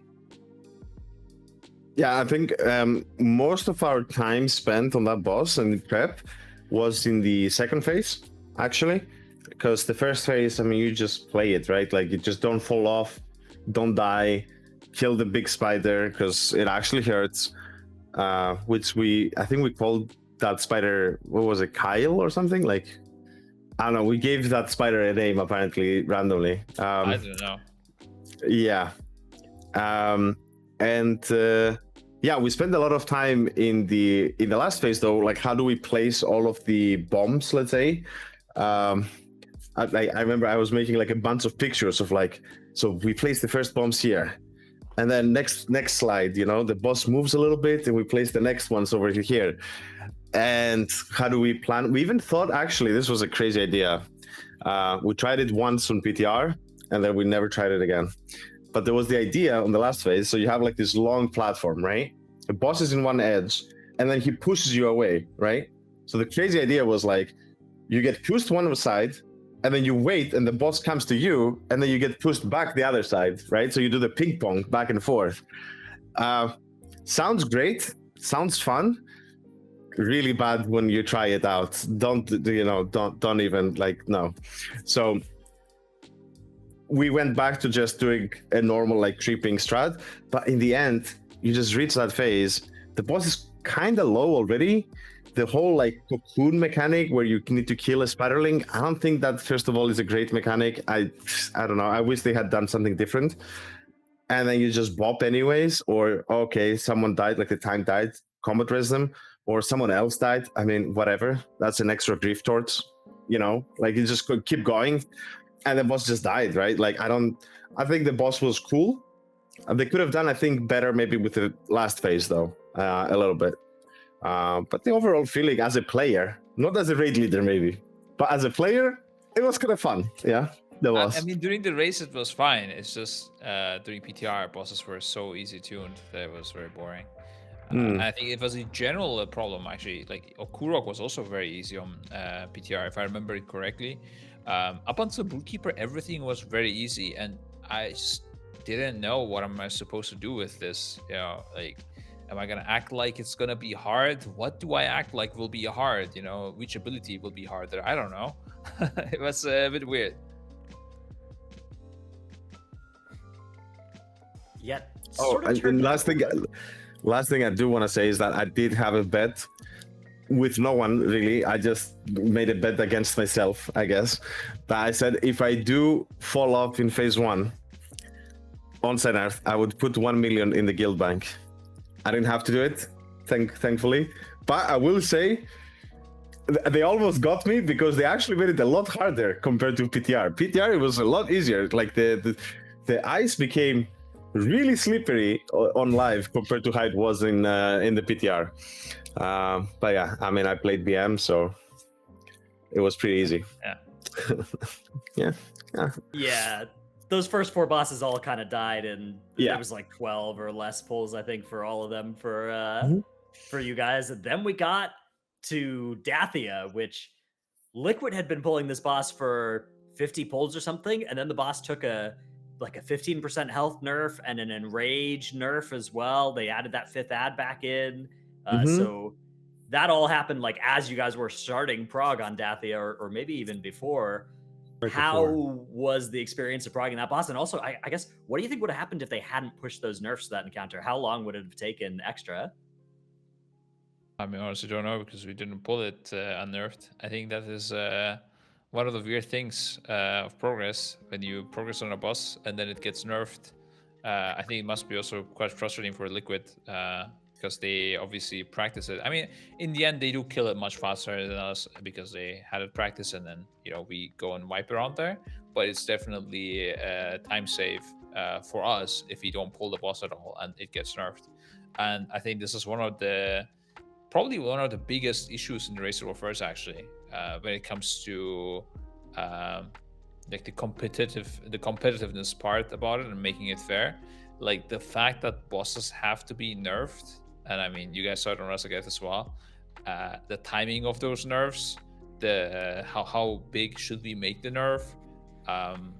It's definitely affecting you quite a lot because you also want to kind of, like, let's say, assuming the bosses are gonna get nerfed, then you probably want to farm loot as long as you can, so that you play the nerfed versions, right? Why bother playing the hard versions? So definitely a very interesting topic, and I hope Blizzard finds better solutions to it, because it's not good the way it's looking right now. And yeah, regarding to your question, I honestly don't know. We never pulled it that way. It was very weird though that they actually decided. I don't know if that was intentional. I mean, I assume it was, but I don't know why they removed that 5th ad, to be honest. Now, keep in mind, we didn't really need it in the end. I think on the kill, right, Trap? Like, we didn't go up the last time, right? Like, we didn't go up with the 5th ad. Yeah, I mean, we put the things into this ad. Yeah. So we technically, we used it to get rid of our debuffs, but you didn't really need to go up for a 5th time. But it's just weird why they took that ad away. I think if they didn't nerf the boss HP as much as they did, it would have been extremely tight fight with both the nerfs. Let's say nerfs. I mean, putting back the ad as it was on BTR. I think it was, for the position the boss is in the raid, okay in terms of difficulty. Yeah. Dathia was a boss with a lot of potential, at least, for optimizing allocation of resources, right? You have a downstairs phase, you have an upstairs phase, multiple teams have to go up. Was this one where you went in with a lot prepared in terms of ideas of what kind of upstairs season you were going to have, cooldown planning? Did you end up with a big spreadsheet of everything planned, or was this more played by ear? The problem is with these kind of bosses where you don't know what kind of like cooldown will the ability have, right? So you can plan it as much as you want, but I'm not sure if I'm correct on this. I think no. What the boss? I think it was one of them. I think Dathia it was, where heroic and mythic. On heroic it was 1.5 minutes going up every time, and then on mythic it was 120. And then we saw heroic Razagath, and it was 120 on heroic, and then we expected it to be 130 or something like that, where like you have to like theorize like, oh, are they gonna make the timer 130, 120, 2 minutes? If you're not knowing that, it's really hard to pre-assign. It's what's better to kind of assign is like which classes are gonna be good for these situations. For example, mage is gonna be really good, right? Funneling off of the small ads onto the big ad, destroying the big ad, and the other guys can just chill on it and can do just easier cleave. I think, and also they have this big pump with bloodlust as well. I think figuring out those classes, for example, Boomkin's not going to be amazing up there, so you don't need to stack those, and playing off of that. And then usually if the boss isn't like incredibly hard, then it's fine to just kind of YOLO it. You go there, check the timers, maybe you do it not as you enter the room, but a bit earlier, but it's not too hard, let's say, to do it on the spot as well. Yeah, I think, like I said, with Razagath first intermission, a lot of it was also just do what people want to do naturally, and then you see, okay, did we lack damage or did we have too much damage, and then you adjust off of that. I think if it was like a later boss, we would have probably been more prepared for it. But on this one, we focused a lot more our prep and just our focus in general on the main platform, like the marks, making sure we have like a correct strat, making sure we, get the debuffs put in, let's say, when they are supposed to, and to the ads that they are supposed to. So I think that kind of dominated most of the discussion. Of course, at some point we had to look at the platforms as well, but not as crazy fine tuning as you might have expected, I would say, in terms of the DPS. The healing was a bit of a discussion, sending one healer or two healers up there, because it was a bit of a debate. I would say we could have done probably a better job at that, though. Like, it was not finalized. Keep in mind, though, as well, like, with the new talent system, like people can also change talents. So if you feel like, oh, we have too much damage or too little damage, some people can cook up a little bit, right? So, and that's, I think, quite different compared to previous tiers where it was like, okay, this class does this, so we know what you can do, that's it. Well, now it's like impossible almost to know all of this.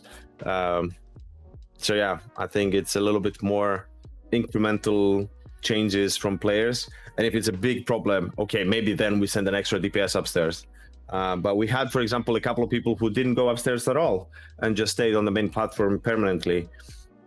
Maybe it wasn't the best decision at the end. I don't know. That was a good one. That was a good one. We will see in the final discussion once we watch back a little bit.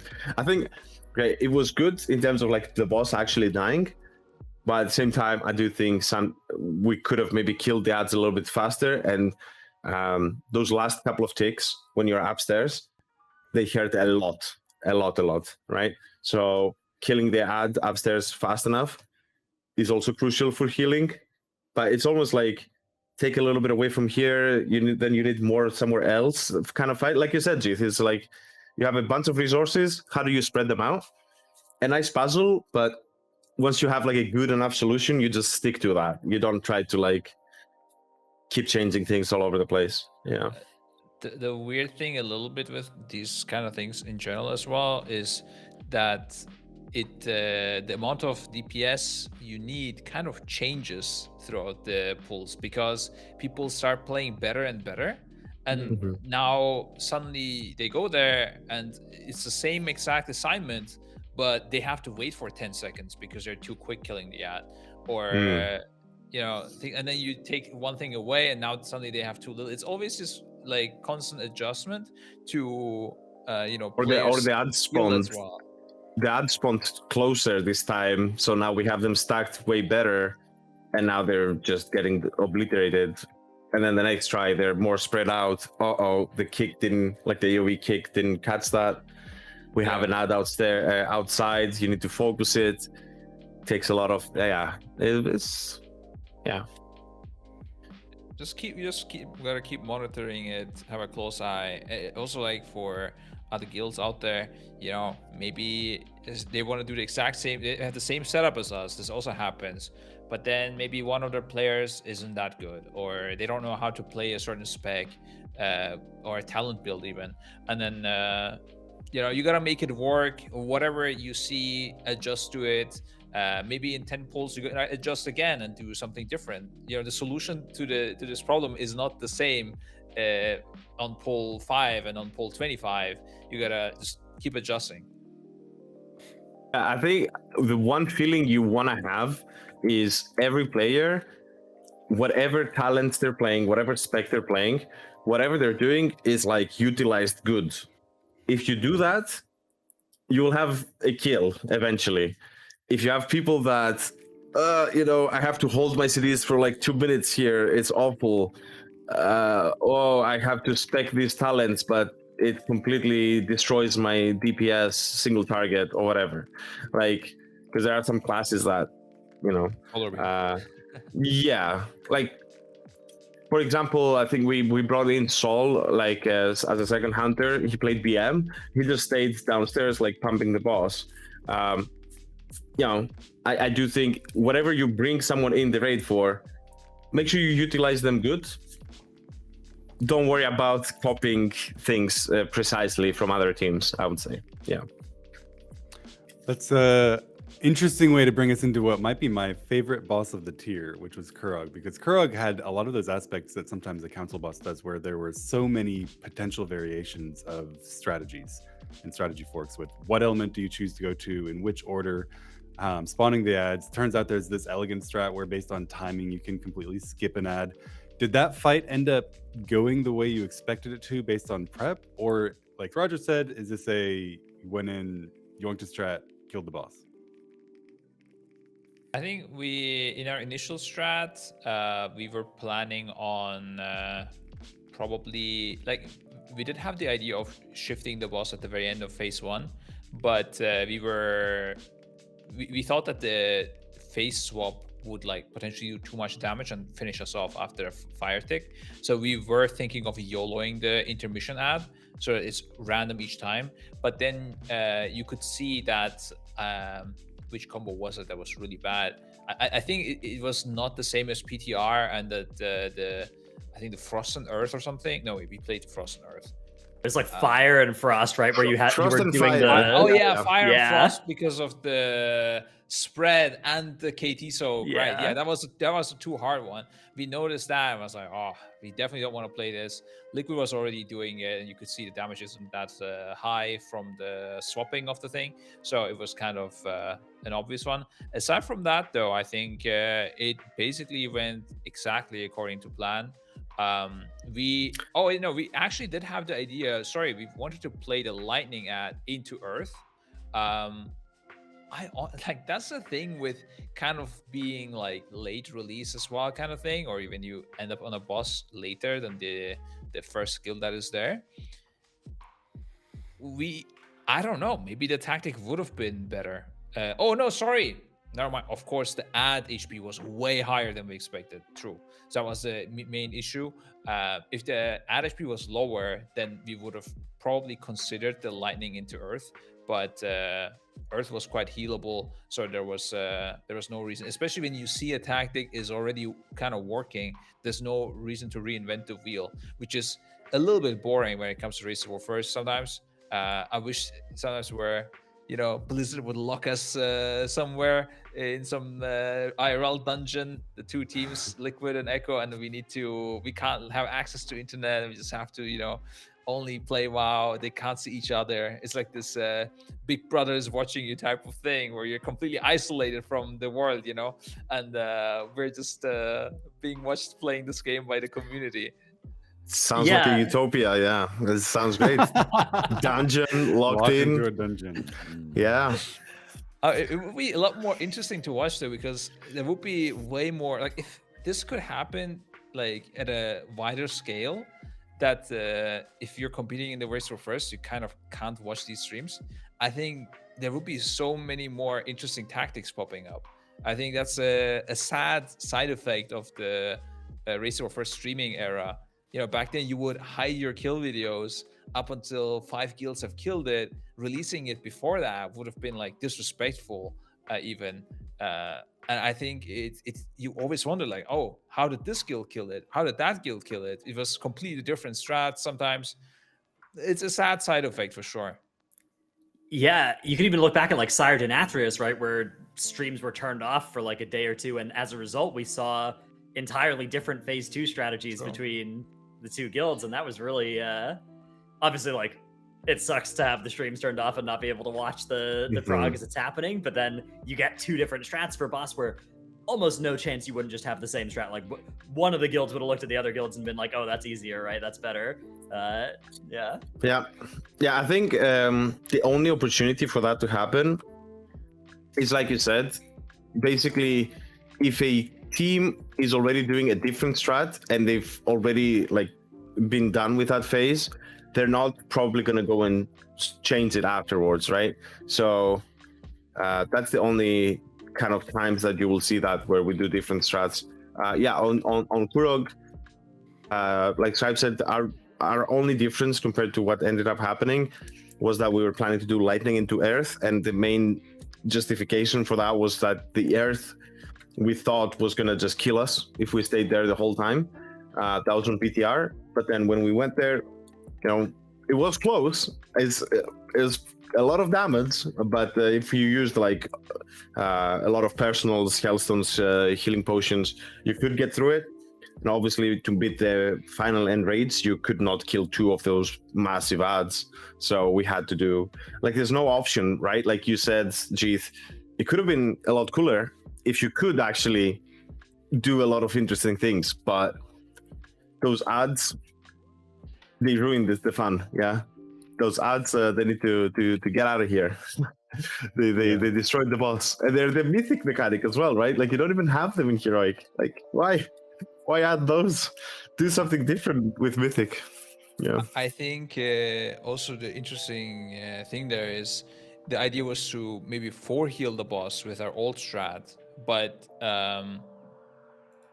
you got to compare, is it worth taking the 5th healer and then skipping an ad completely, or do you want to take 4 healers and play both ads and just nuke them down and lose a lot of damage? And yeah, I guess this was just easier. Yeah. On that note of the Earth ad being healable, it definitely wasn't easy, right?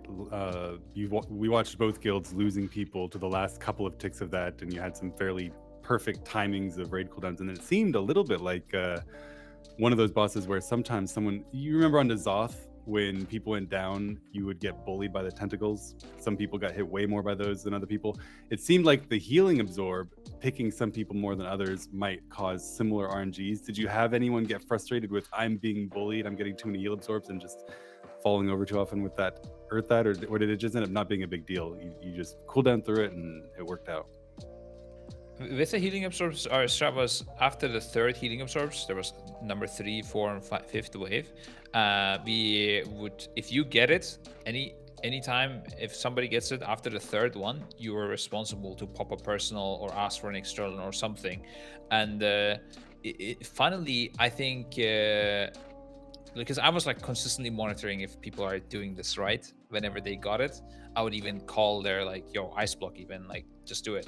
And I noticed, people that died, they usually, at least from my memory, and maybe I'm remembering wrong, but I don't think they died to the healing absorb. It was more the last ticks of the fight where we sometimes also get 1 extra tick because just, I think RNG, honestly, timings of the fight. And, it would, that just 1 extra tick would sometimes kill you at the end. Really those like last 2-3 ticks where healing cooldowns are just rolling off now, maybe rally falling off, God forbid, at the very end, and it kills you. But whenever we had stuff like abilities from the boss, we had them covered with cooldowns. Yeah, I was bent, so I have no input on that fight. Sorry. Well, a fight that you were very much not benched for and were kind of integral to the strat actually was Broodkeeper, where you were playing the BM Hunter, egg managing, and also you were the innovator behind the hard drive strat on Broodkeeper as well. So for those who might not know what that was, what was the insight that you had on how that fight could be abused? Yeah, so I went over this a couple of weeks ago on my stream, but to keep it short, basically the lines that the boss keeps spawning from the lightning. So when you click the staff, it spawns the lightning, you use it to break the eggs, and then it stays there basically, or it goes away, but then the boss re-pops it in the same locations. And then after a few tries, when we reached late into phase 2, basically, I realized, hey, some of the lightnings are not spawning. What happened to them? And after trying a few different things, realized that the boss has like a maximum capacity, how many lightnings it can remember to keep respawning. And we used that to our advantage by overloading the hard drive before we had to use the staffs in the middle to break the middle eggs. So therefore, the middle of the room was quite empty for phase 2, which helped us not have to worry about that, right? And to just handle the wildfires, especially, you have to spread around. And those lightnings can be very annoying when you're trying to not touch other people with the wildfire or dodge those little annoying fires that spawn afterwards, like those are the ones that get you usually. But yeah, I think Broodkeeper, it was a very interesting boss, personally. I think I enjoyed progressing it. I also think it's kind of fun because, again, you're splitting up. But I also think it's kind of weird in a sense that people have a completely different experience of the boss. Like, we also split up in Razagath, but we do similar things. But here you split up and it's like, some people are just playing M+, and some people are just single targeting a target dummy, basically. And then you have 3 people that are actually also breaking some eggs. And it's like, what is going on? So I think that's very unique. I don't think we ever had this before, I'll be honest. But yeah, overall, I do think the mechanics are solid. Maybe phase 2 is, I don't know. I don't want to necessarily say, yeah, this is 100% true, but it did feel to me that phase 2 felt a little bit too long just to play. It could have maybe been a little bit more, how can I say, more, the intensity could maybe rise a little bit into the last phase as it went on, but keep it like a 2-minute phase or something, right? So you're like really struggling to stay alive, and you kind of like how Razagath last phase feels, right? Like you're like, oh my god, the pressure is coming, we're about to all die. Whereas, yeah, we're just kind of chilling for like 4 minutes in that phase, and you're doing the same mechanics over and over. And at some point, you're like, okay, there's some weird overlaps, but I don't know that. Yeah, I think out of all the bosses except Razagath, that was definitely the boss that I enjoyed the most progressing. Yeah, I'm curious to see what the other people think, though, that were doing the other jobs. I don't know. I don't even know, Scribe, what you were focusing on necessarily in that fight, because I wasn't listening to anything, right? Like I was just playing my own thing. I don't know what's going on. I would never even turn my camera to see what they are doing. Yeah, I didn't want to know it. Like let me alone. I was actually asked about some stuff regarding the egg kiting and stuff. And I mean, I told him I have no idea. I haven't looked at that site. Roger was handling it. If it was bad, like it was kited wrong, or like sometimes boss was out of position or something, I was like, bad luck. Yeah, nothing I can do about it. I'm not even gonna review it. I haven't looked at that side, and it went completely fine. I think the ad side was a bit more interesting as well, where more things could go wrong, where I have an influence over it. Like if the egg kiting doesn't work, it's over. Yeah. Nothing I can do about it. So I think it was better. I do have the interesting idea that actually I think it was Viklund that told me about it, that maybe it could work, where you can have potentially, because the staff kiting you can trigger with more than 3 people. It's just that the lasers, once they hit 3 eggs, the staff will disappear. So I was thinking if you could put the staff and all 20 people click on it, the extraction button, and just kite it around, and then 3 of them hit eggs, it all disappears. If that hard drive shenanigans would also work, and no longer take up any space from the rest of the room. I'm really curious. We should definitely try it on the farm. I'm gonna try that. Yeah, we're gonna try that. Next farm on Tuesday. That will. The sad thing is that if that does work, though, it's getting fixed. Yeah, like the hard drive is over then. Just that will be too overpowered, right? But definitely worth to try it out just for the fun as well. Yeah. Welcome back to the Echo Chamber, powered by Elgato Wave, and we are now going to discuss the final boss of Vault of the Incarnates. This one, I think, had more pulls than all of the other bosses combined, so much harder. Kind of a one-boss tier, even potentially, in terms of like difficulty, right? Big change from Sepulcher, where there were 5 really hard bosses.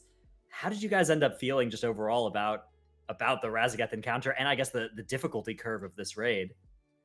We actually thought Broodkeeper would be a lot harder, and it was, I think, Sunday when we reached Broodkeeper or something, and we were considering, should we Vantus Rune this, but what if we Vantus Rune and then they nerf the boss, because, looking at it from the outside, we again landed there second, and it looked like, it could be really hard, but yeah, it indeed was a lot easier than expected. We were glad we didn't Vantus Rune for sure. Razagath, I think difficulty-wise was pretty good. I think the unnerfed version would have been like perfect. I think it would have been really, really nice to play.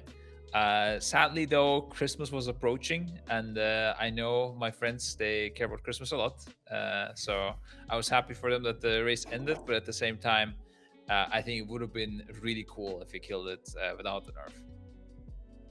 You're talking specifically about the last phase nerf, not the last phase nerf. Yes, the earlier nerfs were definitely necessary. That that was very weird when they nerfed because like the mobs in the intermission, they were so strong. I thought like there's more to this, right? Like this can't be just overtuned. Like, they nerfed it by 50%, and there's no way they're off by 50%. So what I was thinking was like a little bit secretly cooking up a strat where we kill one side altogether. Then when the shield comes, we all go to the other side, play the plus and minuses there on the blue side, getting fully empowered, outranging the shield. And if you don't break the shield just expires, right? So you don't really lose DPS even on the boss, because your DPS would have gone into the shield to break it. So you just use the DPS power to kill those ads on the other platform, come back, and then you start P2. And obviously, because if you don't break the shield, you get a 1.5 minute dot. I was aware of that, but I thought maybe there's a way to outplay it, or maybe on Mythic it doesn't exist or something, right? Because what's the alternative? They're off by 50%? I was in shambles when I saw it. Yeah, I like my whole the card of decks. I was like building up this tower of decks, and it all crumbled down. Yeah, that's quite sad. It's I think it's a really interesting example because you have a dream, right, of untested bosses, no idea what's going on. You walk in completely blind and puzzle solve your way through it. We've talked about that a lot.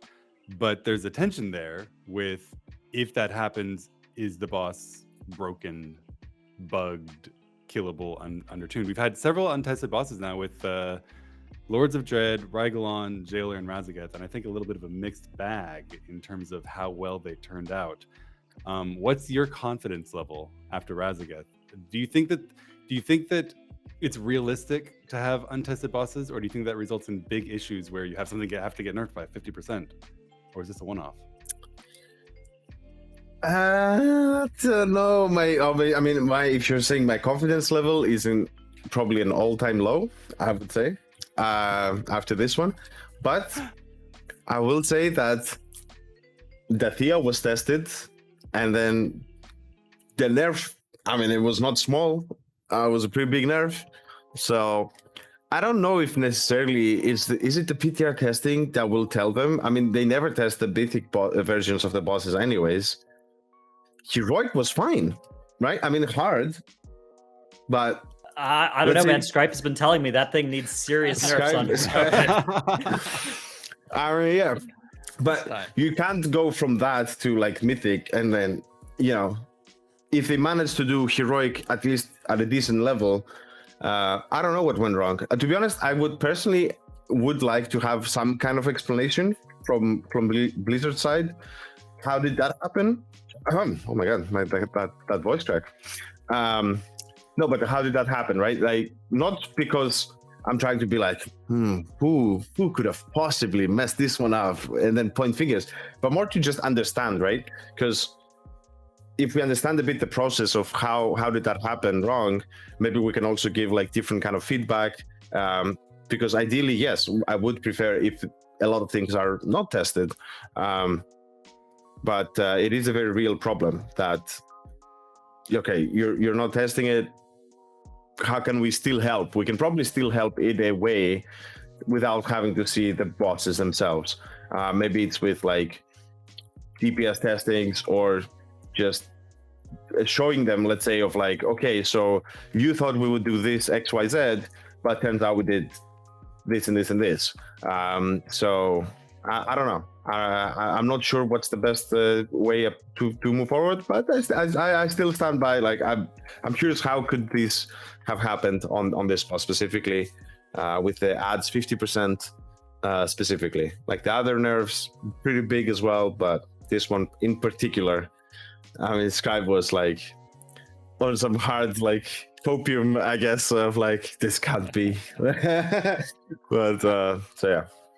The weird thing is, when it came to Sepulcher, it kind of worked out pretty nicely, I would say. Like the tuning on Lords of Dread was really good.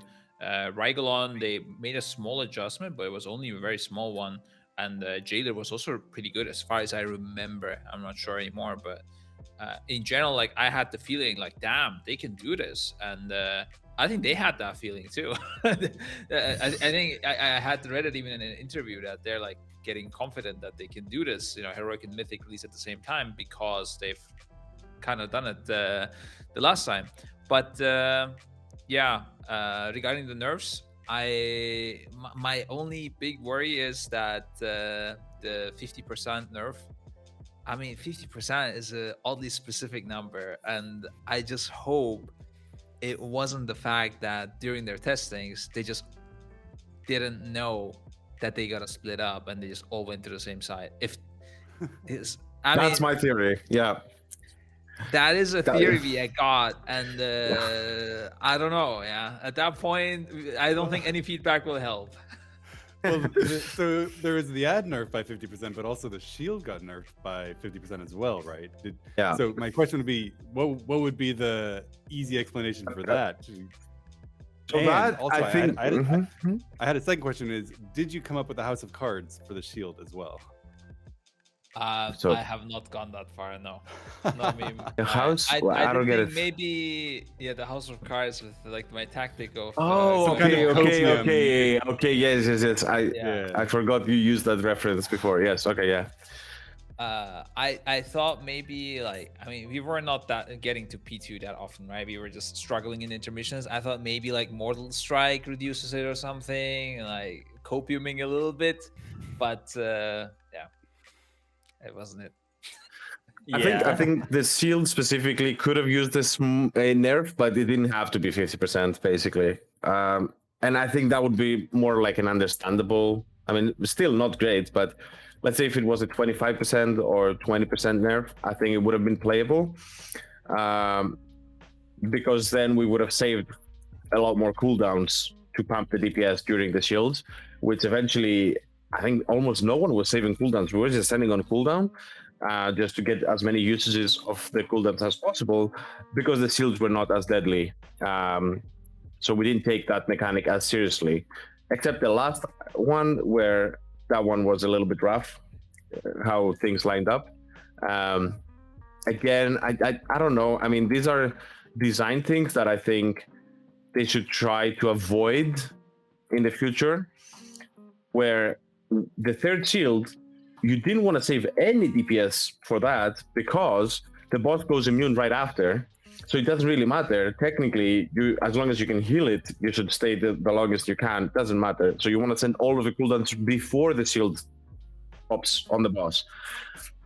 I think that's not great as a design. And I think at the very least, they could do things where with absorb shields on bosses like this, where once you've broken the shield, the boss takes that as damage afterwards or something. Like make it worthwhile to always DPS the boss as much as you can. And then not have the boss go immune right after. Yeah, that's basically my thoughts about that. But again, I can't demonstrate enough how it was not great that they had to nerf it, but nowhere close as big as the intermission one. Yeah. Yeah.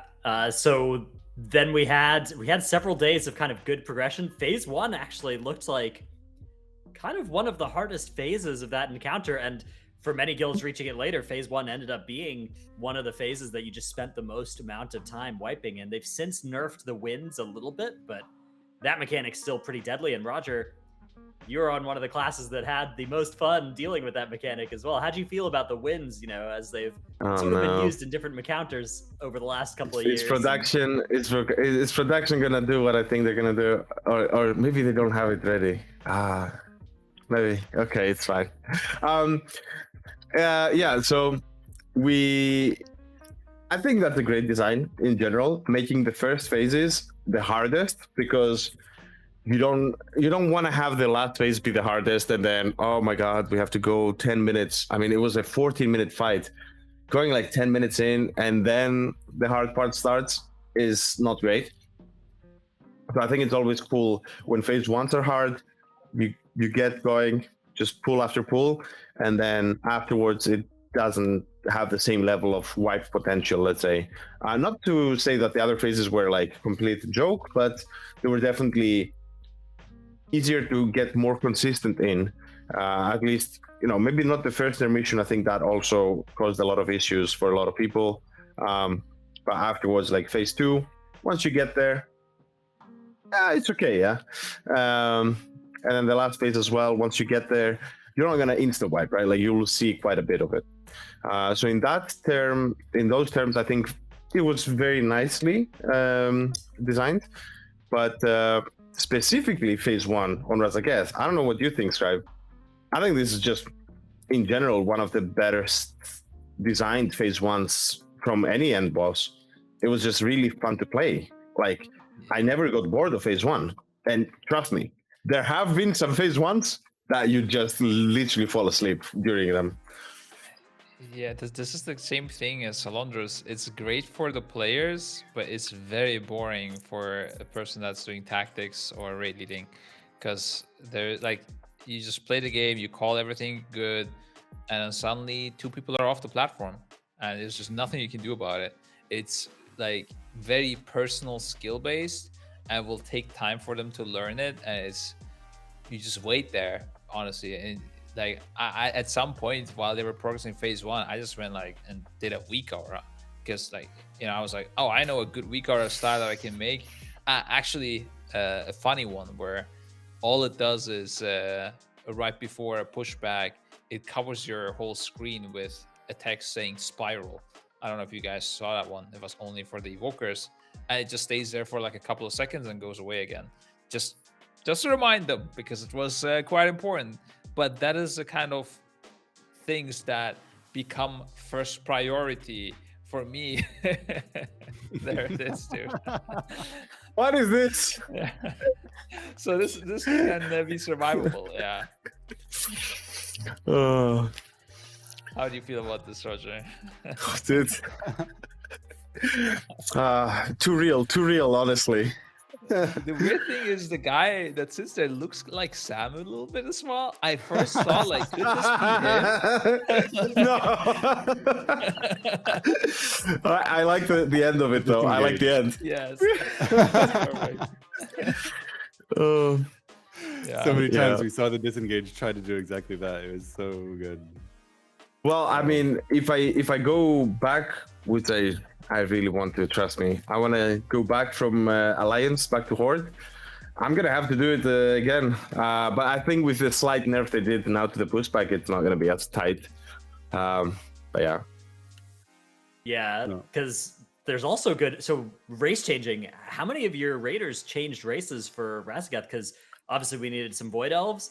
Tauren was also good for the War Stomp and that 1% nature DR as well.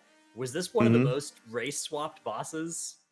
I'll let you know when I see the invoices. Yeah, I don't know how many people race swapped, but it was quite a bit. I don't know, not a great thing, to be honest. That feels kind of cool in the moment, but then if you think about it, it's a little bit pay to win. Yeah, I don't like it. That's you actually get a pretty decent advantage. Yeah, I mean, I know I went Void Elf, obviously. We had a lot of people that went Tauren to hit the things. I think we had someone go, Lordrock, I think, went High Mountain Tauren just for the pushback. I mean, people tried a bunch of stuff as well. It wasn't like huge, but I think it shouldn't be a thing. In general, I don't know. I would prefer if, I don't know, raid shields were just disabled in raids or something, because and I don't know if this is considered like a very niche problem. I don't think it is, though. I think a lot of people I don't think it's just the top like 0.1%. I would say probably a lot of people consider raid swapping, depending on what they're playing as well. Like PvPers might want to swap to human or whatnot. Or high end plus if you want to push any keys. If something is like clearly better, why wouldn't you go for it? So a long discussion. I think it's been done like a million times. Looks like Blizzard doesn't want to change their mind on that, but I still want to make sure that it's clear. It's not great. Also looking at the invoices. Sorry, I missed it.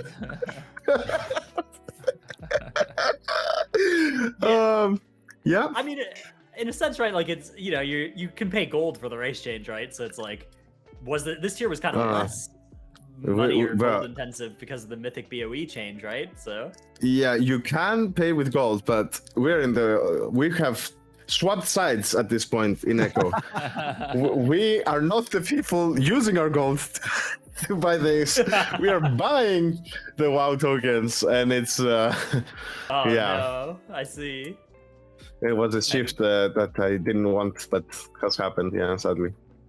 I think the race change is, of course, I agree. I don't think it's great. Anything where you need to, pay a currency, I'm not really too interested in, unless it's like gold and it's like, reasonable amounts where you don't have to boost for a whole farm period. Yeah, but like the profession stuff, like the enchants and stuff. If it was just that, I think it's fine that they're expensive. Yeah, go on. Yeah. I think the other thing was also not just race changes, but faction changes. Puts you even on a restriction that you got to do it before the weekly lockout. In fact, I think they were planning to fix that, but then they didn't in time. Where if you faction change while you're locked out, then you cannot enter the raid again for whatever internal system reasons. And if you don't know your main out of 9 characters, and the Mythic week is starting at the same time as Heroic, you gotta swap all your 9 characters to Alliance if you really want to, which some people did. I think Revis was Alliance on all, if I'm not wrong, and also Swag was also Alliance on all of his monks. And it was better for a DPS, but also we thought that Gnome could have been really good on the Razagath fulminating charges, as well as Broodmother, the Frost root removal. It was good on the Frost root removal for sure, but Razagath fulminating charges, they changed it a little bit from 4 seconds, I think, duration to 3 seconds. So it became more of a reaction game, and not necessarily that you have to have a cooldown, but that you just press it quick. It's still nice to be but honestly, even if you play that mechanic badly, phase 2 and phase 3 was just too easy. But it could have been hard, so that's why we swapped all those characters. And in general, regarding race changes and all of that, racials in general, I think I'm like the last person to say this, right? I'm like the last person to RP and do transmog and all that good stuff. I haven't done a transmog in my transmog. Like, that's how far I am from this. Yeah, I don't do transmog, and even I would like to play a race in the game just for the immersion of it, and just for the fun of it, just because I like how it looks. Like, I like to play an Undead Mage, for example, which I just can't play because it's not good. Undead Warrior. I am playing it because I don't care on my Warrior anymore. But I technically couldn't if I was going for a Sword first. So I think it's just an unnecessary thing. It might sound cool to a certain degree, but I don't think it's worth the damage it does in terms of not allowing you to pick whatever you want to pick. And they can be really strong. Like, races can be really, really strong. And people sometimes, they think it doesn't matter. That's why they don't race change and they just play whatever they want. But if they knew how much it mattered sometimes, like a goblin jump and stuff, it's pretty massive. This isn't the first race where a lot of people, including not in the top guilds, have race change. Obviously, Kil'jaeden, very famous for driving a massive shift from Alliance to Horde because the boss became killable if you were a goblin and wasn't otherwise. So I think it's at this point almost a long documented problem without any real fix in sight. Mm-hmm. There's obviously the other argument being that there's been a long history of these races having a flavor to them that would be dropped if you got rid of these racial abilities. There's a history there and a tradition that maybe Blizzard is reluctant to touch. But I agree with you that it feels really unfortunate if the solution to a mythic mechanic is go goblin and fork over $25. Yeah, and just to show that it's not just like the utility things, right? as Void Elf, I mean, I didn't really know this before this tier, I guess, because I never looked into it. But the Void Elf DPS racial passive that they have does not work with pets.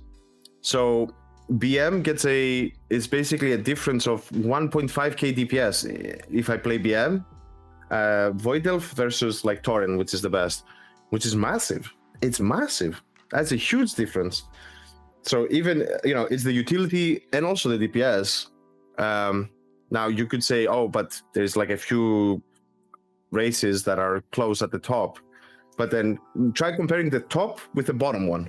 See how big that difference is. It is going to be huge. So Yeah. I don't know. I mean, I'll let the people play what they like to play visually or whatever. Like, I like the Tauren dance. I mean, that's kind of weird. I don't know who does, but it's fine. If you like that, you should be able to play it. And if you want those flavor things, make them either like cosmetic or out of combat things, or at the very least, like, out of serious content like PvP, M+ and raids. That's my take. I mean, don't think they will do it, but we do our part, guys. Okay, everyone does their part, and we hope for the best. Yeah. All right, we have some questions that we have curated from chat and other sources as well over the last couple of hours, so we can start taking a look at some of those now. Wait, just to be clear, if someone still has a great question, because I think some people are like, oh man, I didn't know there was a question time. If you still have one, can they put it and maybe we can get to it? Maybe, yeah, but maybe. Oh my god, we are ready for our first question. If it's Roger's a really good excited question, about these questions. if it's a really good one, maybe we squeeze it in. So don't lose hope. All right. Yeah, okay. I guess I'll just read this first one out. I didn't know if we were going to show it, but I guess the first question I see, at least on our little list here, comes from Mighty Bone 1, who says, talking about bosses, when can we expect an update for Echo Raid Tools, which is that add-on that lets you like yoink all the Echo weak auras in the dungeon journal for the mechanics? Sounds like a great add-on. When Scribe? I can tell you actually, the idea is that it's supposed to come out latest in a week. There's gonna be. I mean, maybe I leave it for no spoilers. I don't know, because it might be spoilers. But yeah, basically we're getting to it. It should be in a week. Exciting news for the community. A question for Roger, and particularly pertinent because of the past couple of tiers with the State of Hunter personals. Is Roger worried about the State of Hunter going into the next tier, particularly losing the Razagath bow? Oh, because we won't have the bow in the next tier, you mean? Right. Okay, yeah.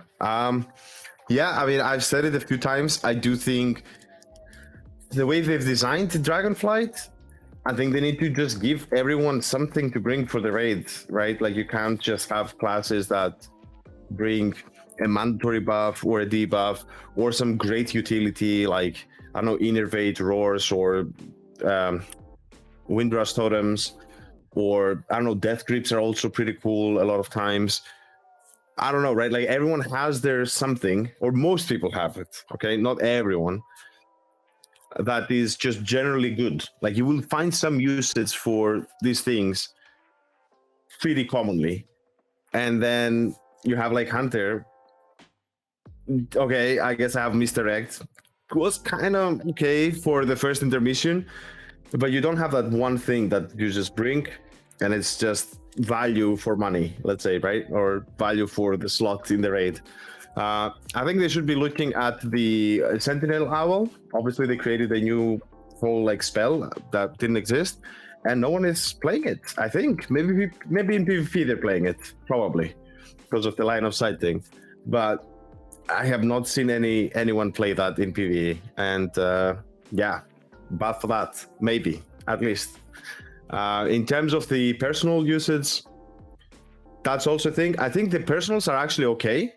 I think what we lack as hunters is the sustain, like just constant healing, or I don't know, like druids can go bear form whenever they want to. And my suggestion for that has always been give us something like an aspect similar to like how warriors have defensive stance. We can just go to the aspect of the monkey, if anyone remembers that, or something like that. I guess people play classic, they know that.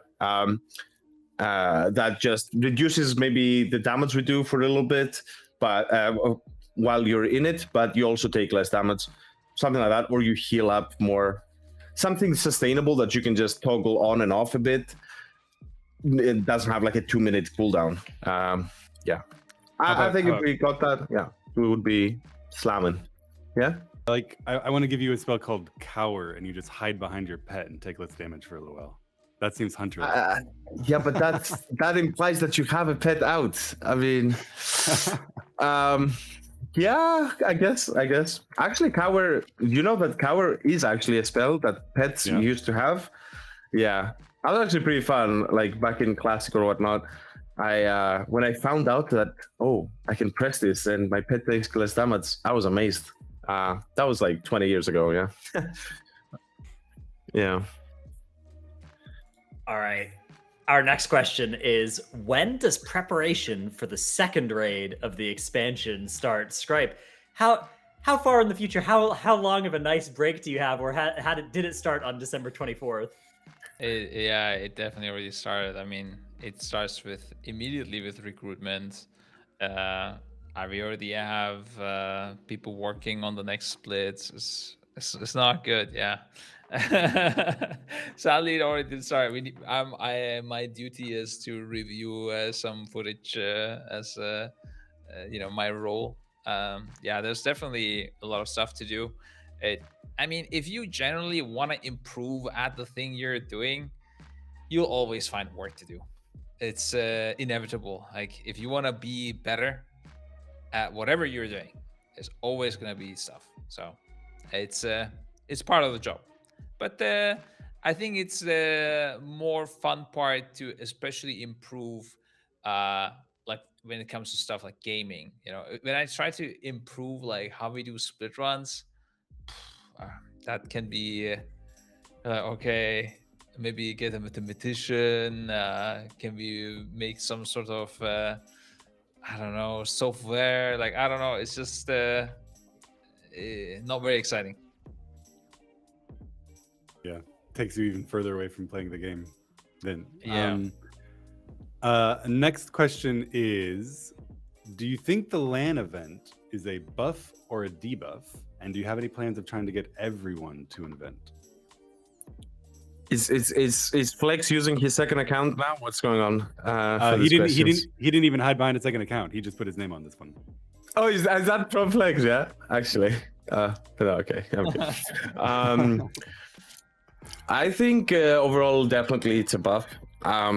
If used properly, I would say. Obviously, there are some downsides, but after doing a few of them, I think we've reached the point where we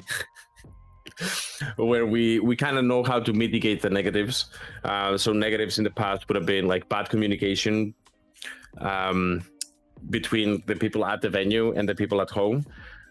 So for example, like we've brought almost, let's say, the entire like officer team, like the people that need to communicate a lot, they're all there, right? Whereas in the past we would have like half and half, and then it's like, you know, you have like lunch and then you can't talk to the other person because they're not on their PC. So yeah, I would say overall it is definitely a buff. I mean, it's a lot more fun, I would say, for some people. Some people prefer it if they're at home. But yeah, definitely a buff. And what was the second part? Do you have any plans of getting the entire team to an event ever? Yeah, I'm gonna throw this one to Scribe. Yeah.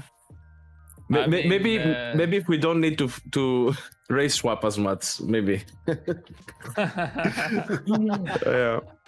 Yeah, I think it's actually more often less even the cost, but just like keeping track of the whole thing, making sure we have enough space at the place we go to, because sometimes a venue is great, but then there's just not enough space, or the hotels are overbooked or something.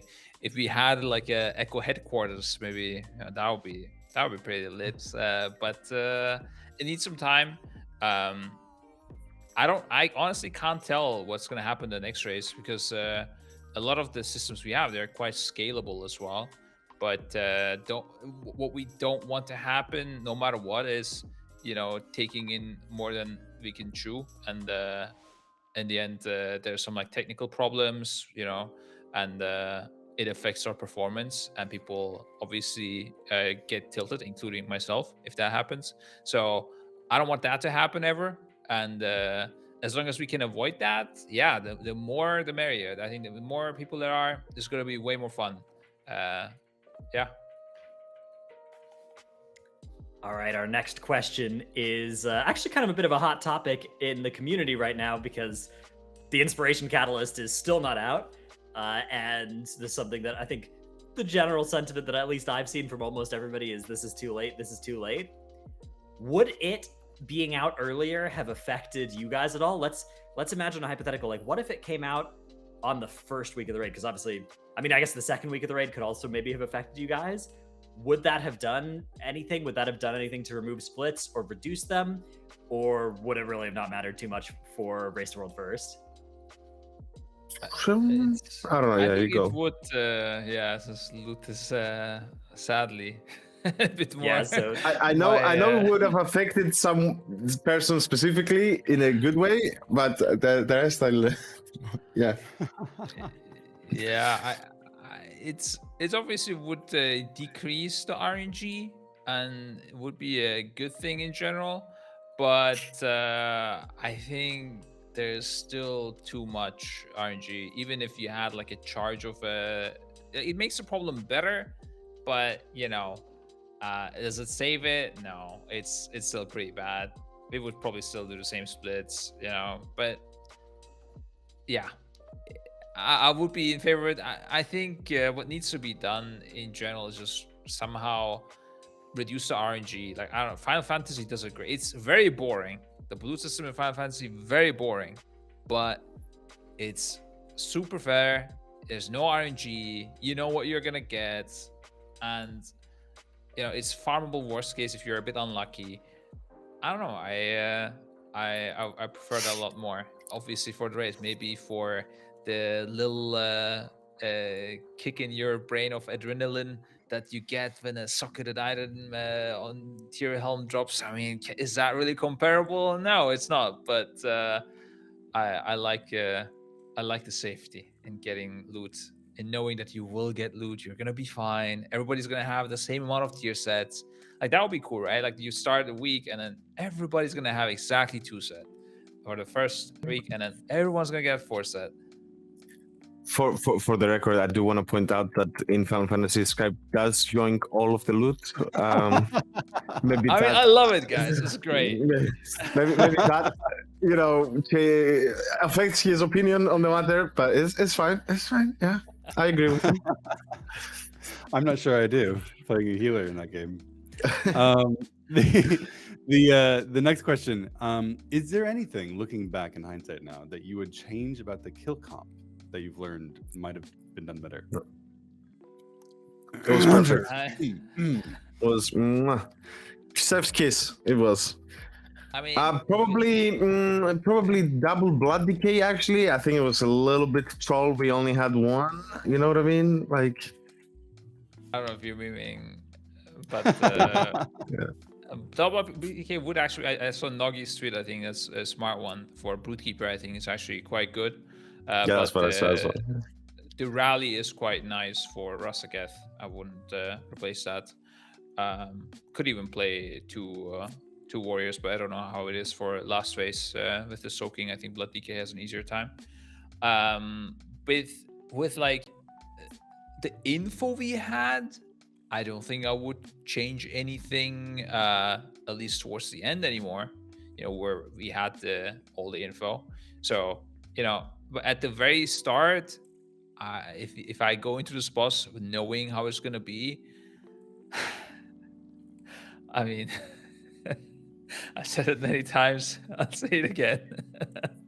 I think the hunter was very disposable. Yeah, I think What? it was fine to have it. It's definitely not horrible, but I think I don't know. Probably a rogue Yeah. would have been better. Mage Mhm. would have been definitely better. Yeah, Mage, Warlock, Rogue, Warlock I don't even know. DH probably. Oh, DH would be better. Yeah, sure. But Yeah. we didn't have any DHs. I mean, we couldn't have changed Yeah. anything. Yeah, that's the thing. Yeah, I mean, I agree. I guess I think the healing pump we wouldn't change. I don't know about the tanking. I mean, Warrior was really, really freaking good. We were actually thinking, do we play double Warrior? Do we play one Blood DK? I think it's fine, right? Like, there's also a level of if it works, it works, right? Like, in the end, the boss didn't really require you to do insane DPS because there was like a super tight hard end raid or something.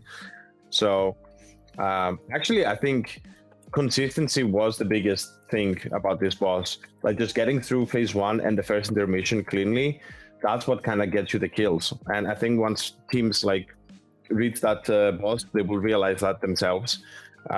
If 1 in every 10 tries you reach phase 2, you're gonna have not a great time. So anything that gets you there, I think that they should focus mostly on that, and then eventually the rest of the phases, like the damage, I think will come there. But I do think the healing, I mean, I don't know how much flexibility there is to that. I would actually be curious to see how, you know, every guild that has killed the boss so far, what is their healing comp? I wouldn't be surprised if it's like almost identical with every single kill. Yeah. Can I interest you in Double Priest? Double Priest, that's Double what my Priest? guild used. Not There you good. go. Do not do that. That's not good. Okay. Double evoker or also a paladin? We had 2 evokers and a paladin, so we were doing rescue grip to survive the pushbacks. Wait, It was yeah. hard. With 5 healing though. Yeah. 5 healers, yeah. Oh yeah, sorry. Priest, paladin. No, we were 4 healing. Priest, paladin, evoker. Yeah. Oh, that's 1 evoker. Yeah, Okay. one evoker. But not then we had a even a devastation DPS. evoker. Oh, Yeah. God bless. Okay. Ah, I was okay. gonna We say, were okay on that. Wait. on that, yeah. DPS evoker? Is that even a spec in the game? I've it never seen actually it. is. Yeah. It actually is good for this, right, Roger? Because P1 and the intermission is now the only hard part. After the nerfs, you don't need DPS for later that much. T1, you don't need DPS though either, right? I mean, You don't need DPS for anything. In the You've got final, Unravel but- as well. yeah. Their shield damage is actually insane. With the shield damage Okay. talent thing. Oh, okay. They Thing just, yeah. I have no idea what Unravel is. I only know the anime song. I'm sorry. I'm like legit evoker. I have no idea what that class has. Yeah, I'm out of it. Weren't you saying earlier you leveled 1?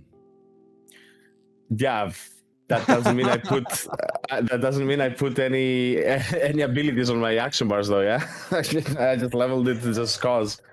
Actually, you get some mounts. If you need mounts, if you're a mount collector, go do the intro, and yeah, there you go.